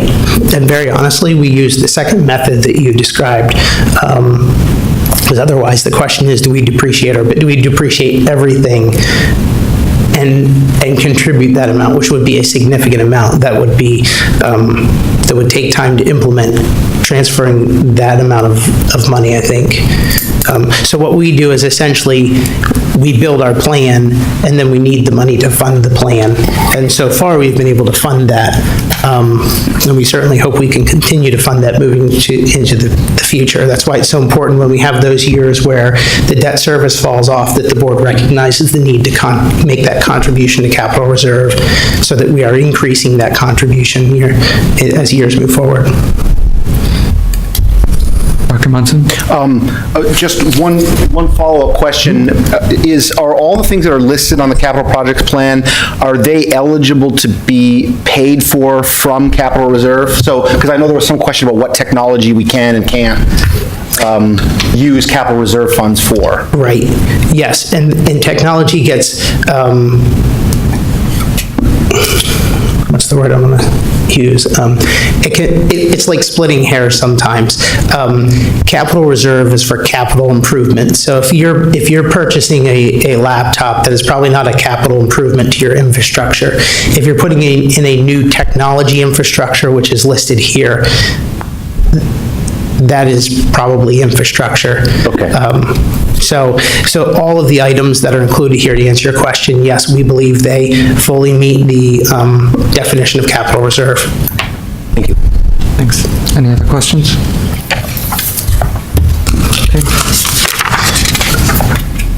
Okay. On page 24, you can see the interaction between the general fund and the capital reserve fund. And what I mean by that is, if you look at the top on row 14, you can see the expenditure budgeted in the general fund. If you look at the bottom, generally on rows 29 and 30, you can see that amount coming into funding the capital reserve fund. Now, if you look at the column C, 16, 17, it's a little bit different. There's two items, 700,000 and 600,000, which equal to 1.4 million. But otherwise, it's the, looking at next year's budget, 2019-20, column H, 1.64 million, that's made, down below, that's 1.6 million, the transfer, and then the 40,000 that was previously budgeted for the trainer that's now being redirected to the capital reserve fund. I think the other takeaway here is looking at the ending balance, 41, and you can see the amount that remains after the proposed projects for each year. Obviously, in 2021, it gets a little close for comfort. it works. We'll talk in a few minutes when we finish going through this about a strategy for maybe not having that number being so low. But otherwise, you can see, and in the out years, we really start to fund the capital reserve, I would say appropriately. Any questions? I guess, Dr. Levinson? I have a general question. Clearly, we're taking advantage of some increases in debt service that's going to help fuel these things. Is there anything foreseen in the next 5 years that could impact the debt service? I mean, would we be adding to debt in any way, or? I mean, is that incurred basically building new schools, or? Well, let me address the piece that I can address. Yeah. We have fixed the rate of all of our debt, so we no longer have variable rate debt, so it can't go up, which would be an unforeseeable. In terms of other things that might cause us to incur debt, I don't really want to use my crystal ball tonight. Okay. That's why we're doing the demographic study, which hopefully will lead to a facility study, which will, I mean, it's part of that planning process. I think anybody's guess about what we may or may not need and when we need it. Okay, I was just wondering if there's maybe something that's already thought about in the next 5 years that could potentially impact that. I would say if we know about it, it's probably on the long-range plan. Yeah, I mean, I guess, I don't foresee, let's put it this way, in our administrative discussions, I don't think we have identified anything in the 5-year time frame that would urgently need to be completed of a massive, I'll use massive scope. There are certainly projects that might be, we have the turf project, which is, $1.5 million projects of that scope, but nothing that I don't think that would be $20 or $30 million. Okay. All right, thank you. Mr. Flanders. Is there a best practice in terms of size of the capital reserve fund relative to the general fund, to the amount of assets that you have, or anything else like that? That's a great question. I don't have the answer to that. Okay. If you ask me about fund balance, I could, tell you quite a bit about fund balance, but I don't have an answer to that. Okay. Any other questions? Okay, the next set of charts is a set of scenarios that are provided in order to see the impact of varying tax rates through the out years. So if you look at page 26, scenario 1A, you can see that in 1920, it's a 0% tax increase, and then in the out years, it's a 0% tax increase. The next one, which in this document is referred to an iteration B, you can see a 0% increase in the 1920 year, and then a percentage that would be necessary to end up with a 5% fund balance in the final year. And then the final iteration would be a 0% in 1920 and a 2.8% for the average Act 1 index in the following years. And you can see where the fund balance would be. So this allows you to look at those various combinations of tax increases and what the impact would be of fund balance, revenues and expenditures, but ultimately fund balance over multiple years. On page 26, it's the same concept, but in 1920, it uses the now proposed 0.92% tax increase in each of the 3 iterations. And then on page 28, it uses the maximum Act 1 index of 2.7%. That's the current year maximum of 2.7% in the first year, and then the various iterations in each year. So it gives you a sense of, okay, if you have a 0% in the current year, how does that play out in the future, versus if you went up to the Act 1 index in the current year, and that plays out in the future.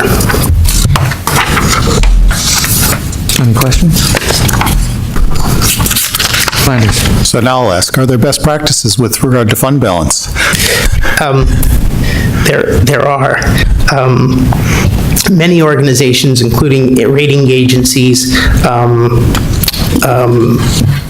GFOA, which is the government finance officers, et cetera, suggest that you have 2.5 months of operating expenses, which for us would be about $25 million. Certainly seems like a large figure. That is the suggested best practice. It's certainly a local decision. It's something that is looked at when you have your annual review of your bond rating.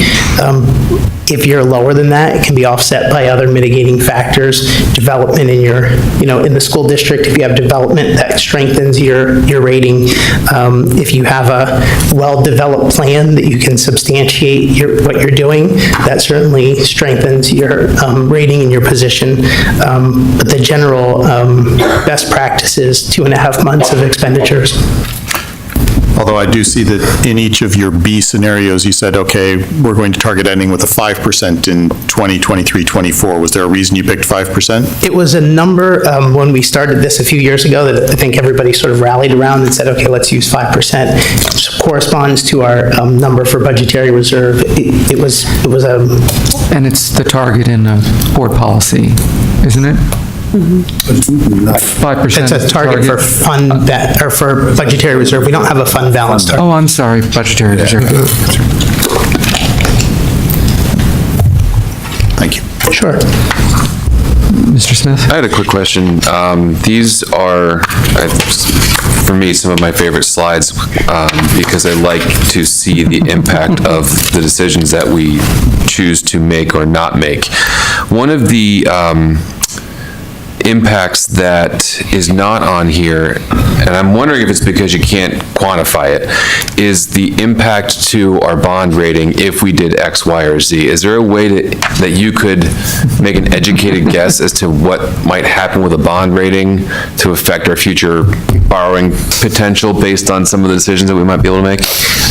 I don't believe so, because I think there are too many external factors in addition to your internal factors that weigh on your bond rating. Okay. I think I would hazard a guess that if we maintained at least, say, a 5% fund balance, that we would, and environmental factors remained the same, we wouldn't see a decrease. But if we started to see a reversing trend in terms of development, and we actually saw, a stagnant sales market, and there were houses that couldn't be sold, and you have sheriff sales, all kinds of economic turmoil locally, I think that certainly would have an impact, and you can't predict those things. Right. Okay, thank you. And when we're contemplating decisions, we might not know how much it will affect the bond rating, but we can speculate on whether it would help or hurt the bond rating, I would say. Maybe it wouldn't change the category, but it would improve things or worsen things. Yeah. And again, the effect of a lower bond rating is additional costs. So when you go to incur debt, if you have a lower bond rating, people expect more in return for purchasing your bond. So, I mean, it's not the end of the world that you have a lower bond rating, but it's certainly not desirable. Dr. Munson?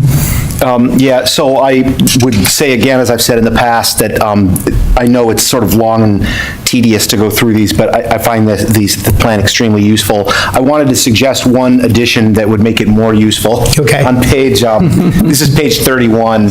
These are the impacts of various tax increase scenarios.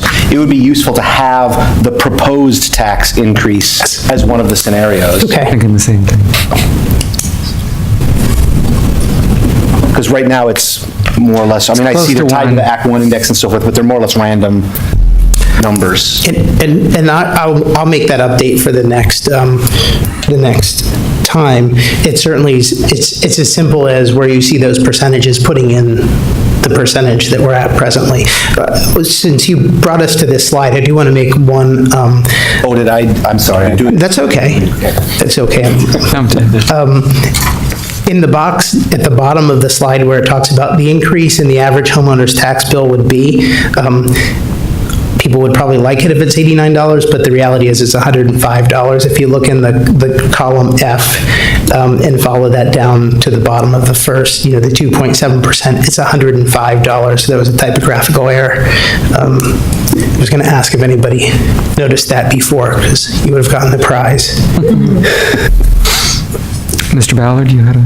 Yeah, I would like to say in regard to the bond rating, that every time we have had a bond rating report, it has mentioned the policy that we have to have a 5% fund balance favorably in the report.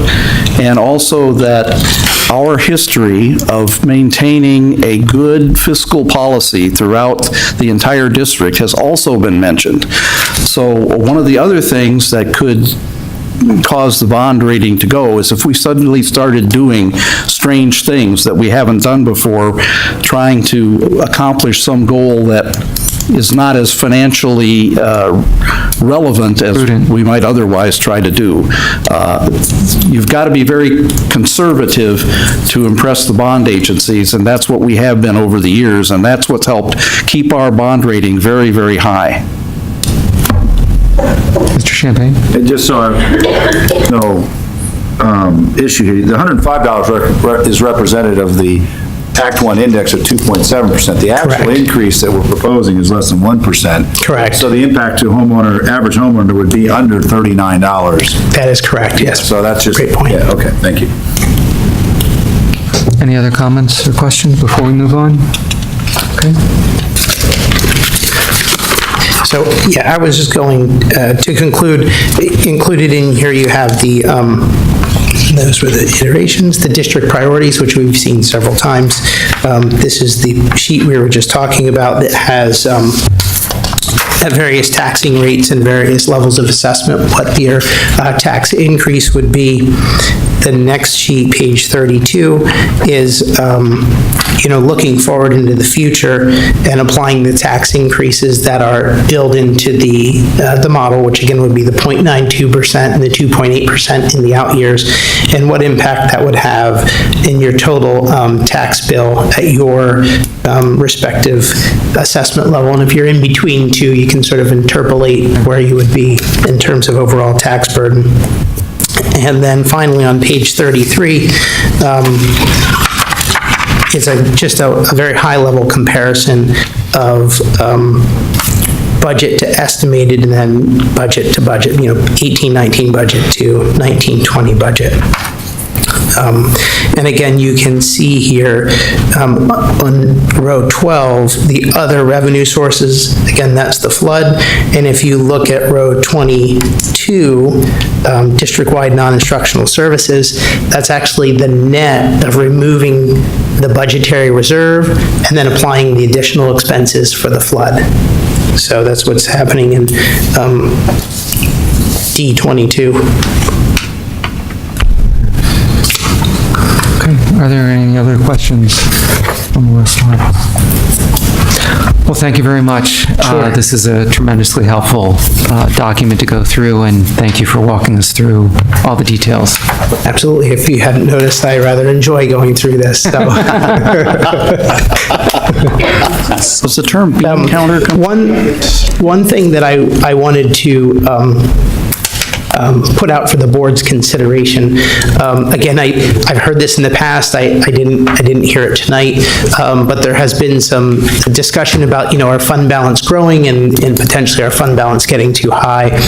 And what I would suggest to that is considering a one-time transfer to capital reserve that would help control our fund balance at a level that everybody may be comfortable with, and we haven't talked about that, so I don't know where everybody is comfortable at this point. But it would also put some money in capital reserve for those years, like After the turf field. 2021, yeah, where, we have 280,000. If you have an overrun or some unforeseen circumstance when you're doing that project, that could disappear quickly. So putting some, transferring some funds in there, again, it's all, whether it's in fund balance or in your capital reserve fund, it's a type of fund balance that the district has and can rely on in the future for future needs. Mr. Ballard? Well, there's one point you got to mention is that fund balance cannot be spent in the current fiscal year, whereas the capital reserve and the budgetary reserve can be spent in the current fiscal year. Fund balance is not available, so Nothing there that's is a not difference budgeted. there. That's correct. At the approval of the board, fund balance budgetary reserve or capital reserve can be spent. It actually then also gives you access to it in the event that you would need it. Mr. Champagne? Well, on that note, what is the administration's thought on how much additional of the fund balance you'd like to draw down? I mean, you're talking about, if you're thinking about it in terms of the one-time expenditures, is that $1 million, or is it, are we talking more than that, $500,000? What kind of order of magnitude are you thinking in terms of, for us to, as we consider? Sure. So since the estimated additional contribution, so I'm on page 4, just to give everybody a point of reference. On page 4, the overall summary, if you look at, let me just get back there for our, so we're all on the same page. 4. If you look at the current year, 2018-19, column F, the additional amount that we estimate is going to fund balance is $3.2 million. So our recommendation would be that we transfer $3 million to capital reserve. That would preserve our fund balance at the same level it had been previously.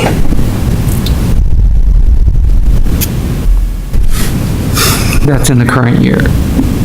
I'm sorry, can you explain it? Yes, so we're estimating in the current year, we would have $3 million of, we'll call it quote, surplus. Our recommendation would be to transfer that $3 million to capital reserve, which would maintain the fund balance at the same level it had been previously. Okay, thanks. Follow up. Another thing that I'd like, as you kind of think about the budget for the upcoming meeting, you go to the page where you show the 0% tax increase. I mean, going to that 0% adds about another $900,000, basically doubles the deficit that we're currently at. So is it, a consideration that we look at maybe a 0% tax increase with some combination of the capital contribution? Because I think, even at a 0% tax increase, our fund balance is still over 10%. So I would like to see, some thoughts as you go forward for the next round, how the combination of the tax increase and the capital contribution should be considered. Sure. I think we certainly can look at it and consider it. The only concern before we see if something like the assessments increase to generate more revenue is if you artificially close that gap. So we reduce the increase to 0, which is essentially artificially closing the gap. You're now using one-time money, fund balance, against recurring expenses. I understand that. I'm just saying it's a trade-off, and I think as we kind of go through the discussions in the next several months, I'd like to see us at least acknowledge how that trade-off should be thought of. Thank you. Sure, thank you. Mr. Flanders? And then building on that, I mean, if you're suggesting that a $3 million transfer to capital reserve is a very prudent thing to do, and I agree that as you go out forward, having several $100 million worth of assets and a capital reserve of $250,000 is probably not good. But if there was some justification of the target should be X, and this is why we're working towards that. Sure. That would help a whole lot to say, this is why we're doing it, because we expect that this is going to be used for these things. Right. I appreciate that. Fortunately, we're starting to get in a position where we're building that. It's never been a quote problem that we had before, so we never really needed to have that discussion, but thank you, we'll do that. Not since I've been on the board. Any other questions or comments? Thank you. Thank you so much. Be useful. So that's very.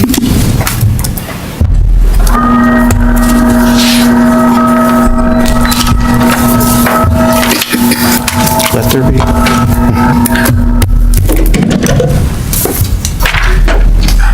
Next on the agenda is the district update. I probably should have given you a chance to get back in your seat before I introduce you. All right, thank you. I want to start off by highlighting that, as we all know, there are a variety of metrics that can be used and are used to measure school success. There's graduation rate, standardized test data, AP test data, SAT scores, perceptual data. And the link here is, this past Friday, March 8th, I had the opportunity to join approximately 1,000 community members from East Penn and really experience the 6th annual Shave for the Brave event that was held at Emmaus High School. The event was sponsored by the High School Pediatric Cancer Club, and I'm really thrilled to share that they raised over $100,000 to support pediatric cancer research. We had East Penn students, teachers, bus drivers, community members. We even had a member of Emmaus Borough Council who shaved their heads at the event to raise vital funds for cancer care. There was a moment in the evening where honorees spoke about their personal battles with pediatric cancer, and I think it's safe to say there wasn't a dry eye in the house that night. And I think for me, such an event demonstrates school success in a way far more than any test score or quantitative data point ever can. So I just wanted to recognize the outstanding work of our high school and really the East Penn community who rallied around to support Shave for the Brave. It's just one of many school community events that make us all East Penn proud. On the note of East Penn Proud, last week I had the opportunity to attend the 64th Annual PASBO Conference with Mr. Saul and several other members of our business office. And the conference was a valuable learning opportunity on many aspects of school leadership, not just about school finance. I wanted to take a moment to highlight and commend the key role that Mr. Saul served at that conference and really recognize his leadership role as well, not just at the conference, but as president of PASBO. In addition, I wanted to recognize Jim Frank, who's with us as he always is. He's our East Penn Assistant Business Manager, and he also serves as president of the Lehigh Valley chapter of PASBO. And we are incredibly fortunate to have such a talented team leading our business office as well as leading the greater area and the state. Some announcements coming up for the week. Kindergarten registration for the 2019-20 school year is happening this week throughout all 7 of our elementary buildings. If you check out our East Penn website, the specific dates and times for each building are listed. Also a reminder, our high school drama club will perform Les Mis this week, March 13th through the 17th, and tickets are still available online. EHS's Mud Club's 8th annual Empty Bowls event is scheduled for March 23rd, 2019. Another great event if you've not yet had the opportunity to participate in one of those.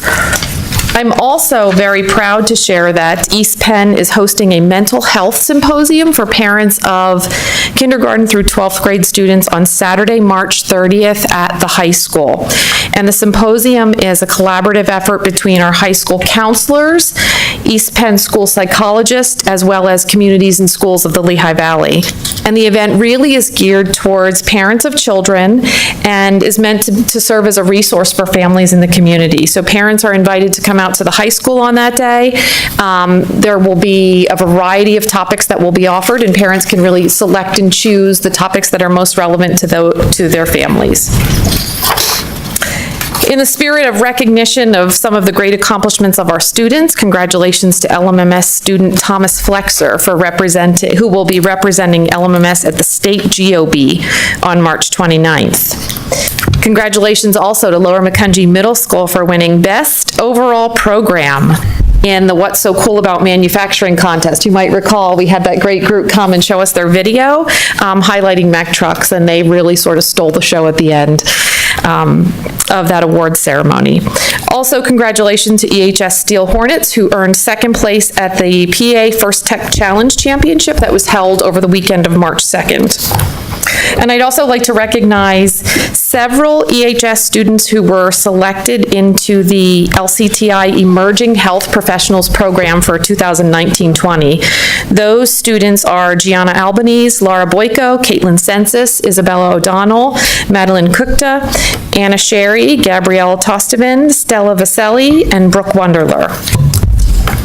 Shout out goes to the EHS boys and girls swim team for winning District 11 championships. We had many individual champions. Brendan McCourt for diving the second year in a row, Katie Champagne, Lauren Sharp, Chelsea Gravero, and Abby Heilman for the 200 medley relay. They also had a new district and a Parkland pole record. Michael Acabelli, Chelsea Gravero again.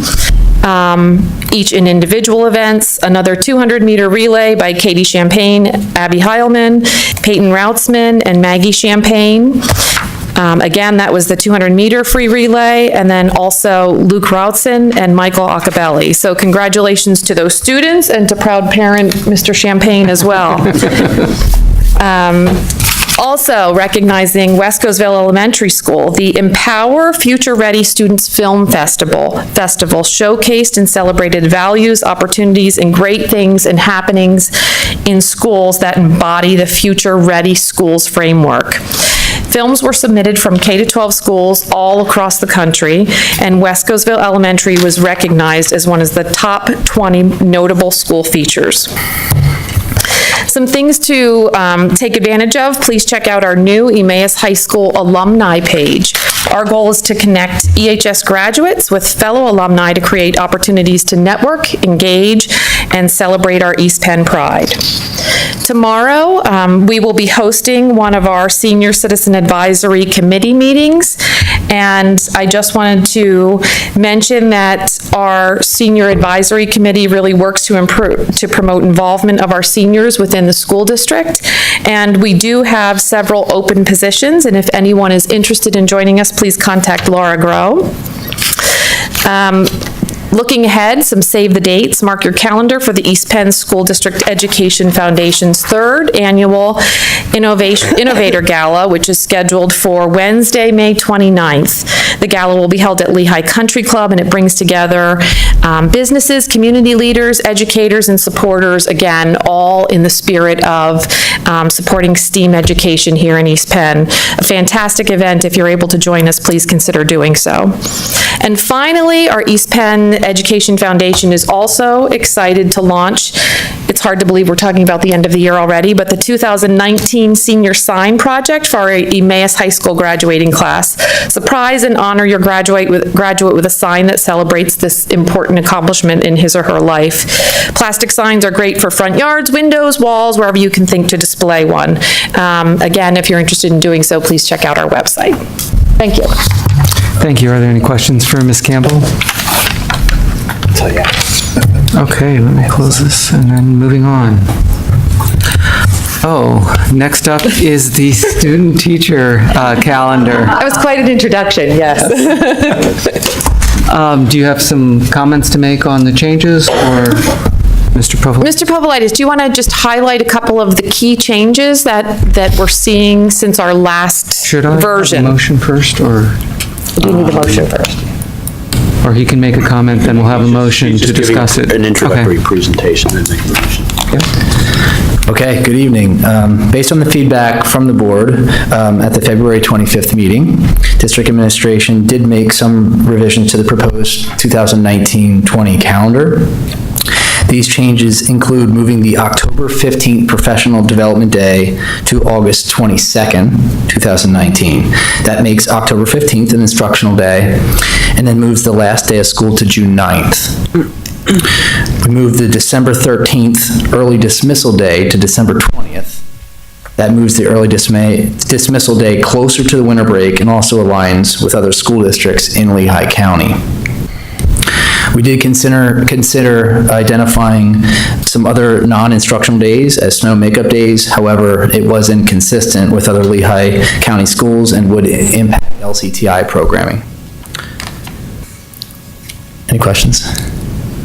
So, should we have a motion before we just, yes. Can I have a motion to start discussion? So moved. Second. Okay, Dr. Munson? Do we have any non-instructional days as possible snow makeup days? We do. We have. It's a new system, so let me. I'm sorry, what? I'm sorry. He wanted to bring it up because I don't have it. Oh, yes. So the April 8th is the first snow makeup day.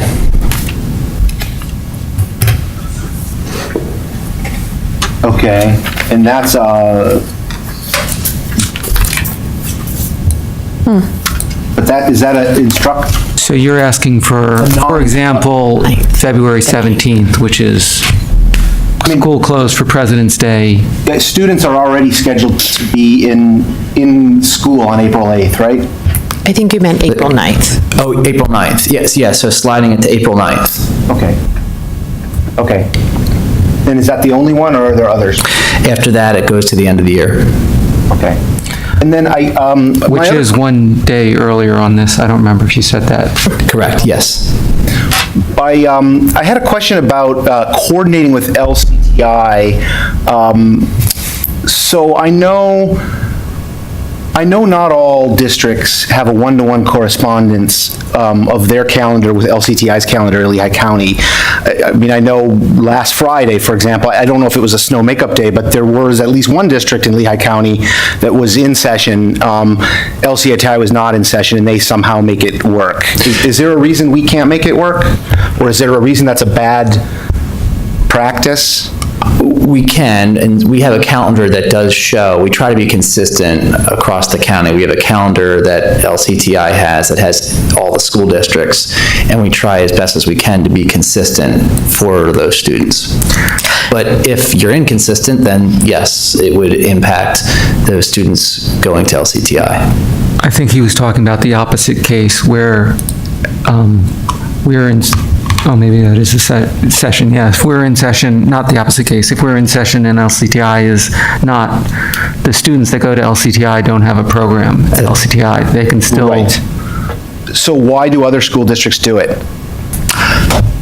I don't know. I'm sorry. I think the advantage, and I'm not quite sure if this is just sort of repeating what was previously said, but the advantage of coordinating those calendars with other school districts, and particularly what LCTI does is they look at some of the school districts in Lehigh County that have the more significant enrollments in LCTI, and then they make decisions based on whether or not those schools are in session. So the advantage there is that our LCTI students are actually able to continue with their program at LCTI. For those schools who perhaps are in session, but LCTI is closed, it's then about providing programming for students at their home high school, which again is going to be some sort of program that they're not typically involved in. Right. I don't want to say it's exclusively a study hall, but it might be that type of day. So our goal really is to have our LCTI kids engaged in their program at LCTI. Okay. I mean, so I guess I have a comment on that. I mean, I understand that completely. It makes perfect sense. And I think as we continue to have these discussions about the calendar, sort of, I recognize, you know, all of these days are valuable. You know, the days for in-service are valuable, the days that LCTI students are at LCTI are valuable. And so I feel like when we're looking at inclement weather days, we should be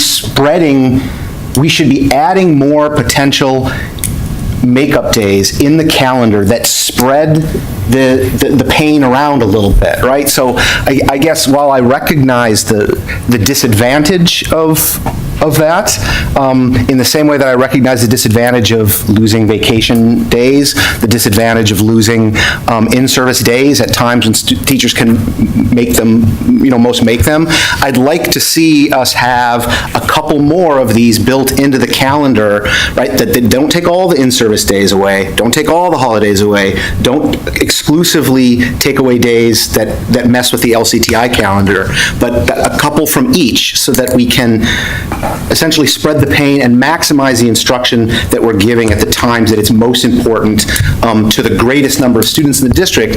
And I don't, as everyone I think on the board agrees, or I should say, most of the comments that we've heard so far about this calendar have, one of the things they've had in common is a recognition that days tacked on in June are not ideal as a way to handle this. Potentially necessary, in some cases needed to balance other issues, but so I was disappointed that we couldn't figure out, that you couldn't figure out, despite the complexity and the many moving parts, at least one or two additional potential snow makeup days. Well, in effect, by moving the last day of school to October, we did add another instructional day. Yes. From the previous calendar, there was one already in as a makeup day, but then one full instructional day. We recently did add in an additional snow makeup day, I guess based on 2 years ago, having only 2. So now there's 3 built-in snow makeup days, and then the April makeup day. Moving in the right direction. Yeah, so. I just hope we can get to that place faster. It was a comment, Okay. Not a question. Mr. Smith? I didn't have a question as well. I just had some comments here I wanted to share. It seems that every year the school calendar discussion is one of the more lively discussions that we as a board have. Last meeting was no different, and that's okay. 2 weeks ago, I was faced with a challenge in how some of my comments may have been interpreted with regard to the hard work of our administrative team behind the scenes in developing the calendar each year. It's certainly not easy, and I likened it to a Rubik's Cube. You move one piece and it breaks 5 others. Tonight, I make abundantly clear that I trust and appreciate all the hard work that takes place outside of this boardroom. My comments tonight are a reflection not on the work that has been done, but goals that are yet to be accomplished. Entering this discussion, my hope was to vote in favor of a calendar that accomplished 3 things. 1, to maximize instructional time for our students. 2, to enhance the level of ongoing communication with students and families. And 3, acknowledge the reality of winters in the Lehigh Valley. My challenge to the administration was to reduce the number of early dismissals, which I feel have a negative impact on instruction and family schedules. Additionally, there is a negative impact on district resources due to the scheduling of extra bus routes for parochial and private students who may have full days of school when we are off on early dismissal. Knowing that there are districts in our area who have no early dismissal days or daytime conferences and also operate under a trimester reporting schedule, my only request was to see if this was a challenge that we could solve. While I appreciate the small adjustments that were made since we first saw the calendar 2 weeks ago, it doesn't look like this is a challenge that we can solve today. I hope that it is something we can look at solving in the future. My hope is that next year we can approve a calendar that greatly reduces the number of half-days and returns parent-teacher conferences to November. In our focus on ongoing communication, the report card is no longer the singular document that drives a conversation around a student's progress towards standards. That conversation can and should happen throughout the year. December is quite a long time to wait to have first face-to-face conversations with parents. So growth is the natural consequence in the face of challenge. It's what we ask of our students, so it's something that we should continue to ask of ourselves as an organization. Thank you. Are there any other comments? Mr. Ballard. Well, to echo some of the things my fellow board members have said last meeting and this meeting, I've been here for a number of years, and every year it seems, and I know there's a lot of effort put into this, and I appreciate all the effort put into the calendar, but it seems like there's an extreme reluctance on the part of our administration to add, through any mechanism, additional snow days into this calendar. And I've heard the same things mentioned time and time again, LCTI, other schools, et cetera, but with the busing required for charter schools who don't have to follow that calendar of other external entities, and private schools who don't have to follow the calendar of other entities, I'm still at a loss to understand why it is that, for example, why LCTI isn't affected by the same number of snow days as every other district in the Lehigh Valley. They must have to have some makeup days or snow days in their calendar, it would seem, to accomplish the same goals as we do. So if they're suffering with more snow days than they have in the calendar, one would think that they would also be interested in proposing to the school districts in the Lehigh Valley that they also have more snow days so everybody could be accommodated. And I still have gotten, over the years, no good understanding of why things can't be changed. So when this comes up next year, I hope the board really puts an emphasis on trying to get some hard data on numbers of snow days in calendars around the Lehigh Valley, numbers of snow days at LCTI, numbers of snow days at St. Anne's School and all of the other private schools that we service with our bus routes, and try to come to some idea of where we really need to be with snow days, because I don't think the current calendar and any of the calendars in the past 23 years have met that requirement, except in winters when we didn't have any snow.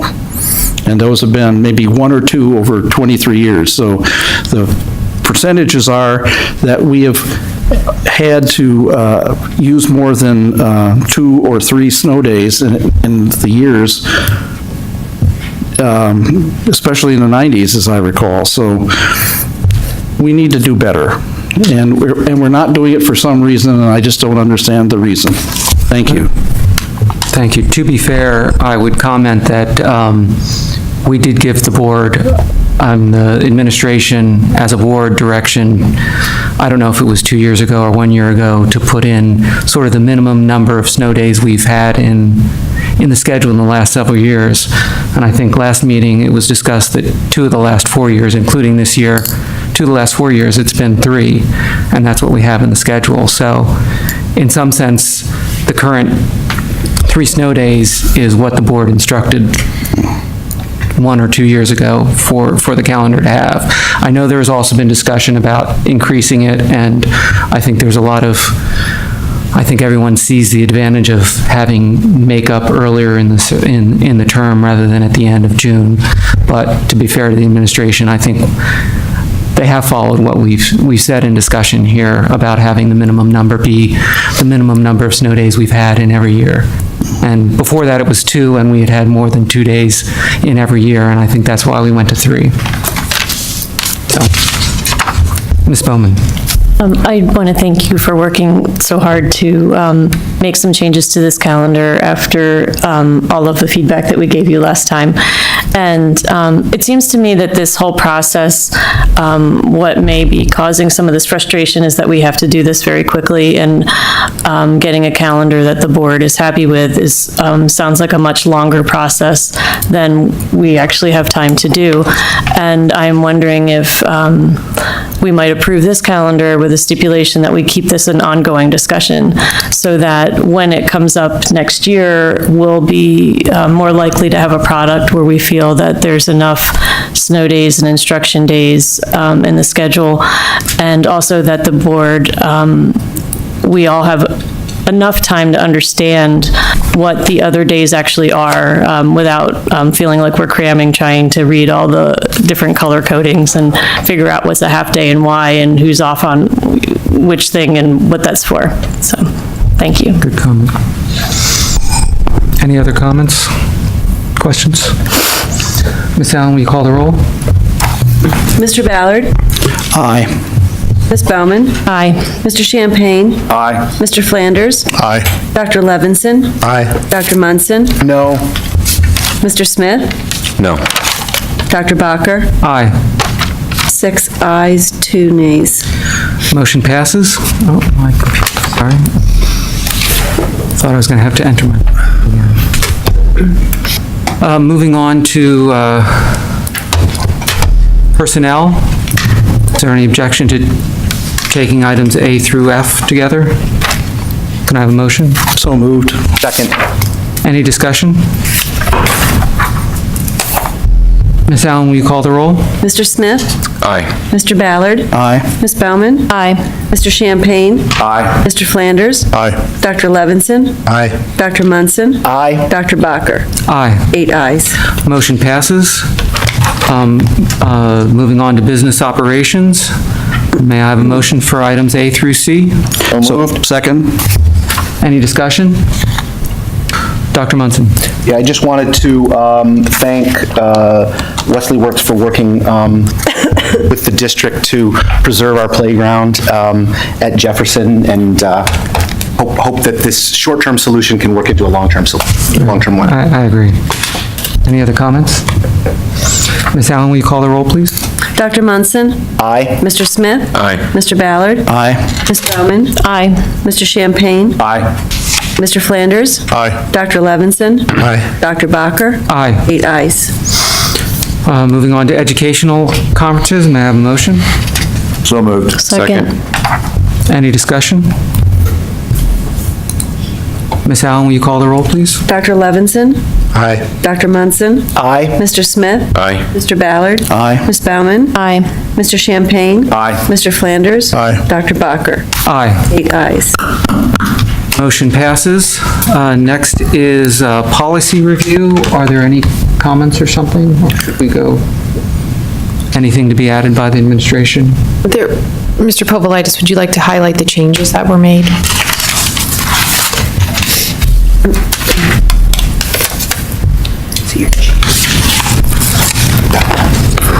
But it goes to their paper. Yeah.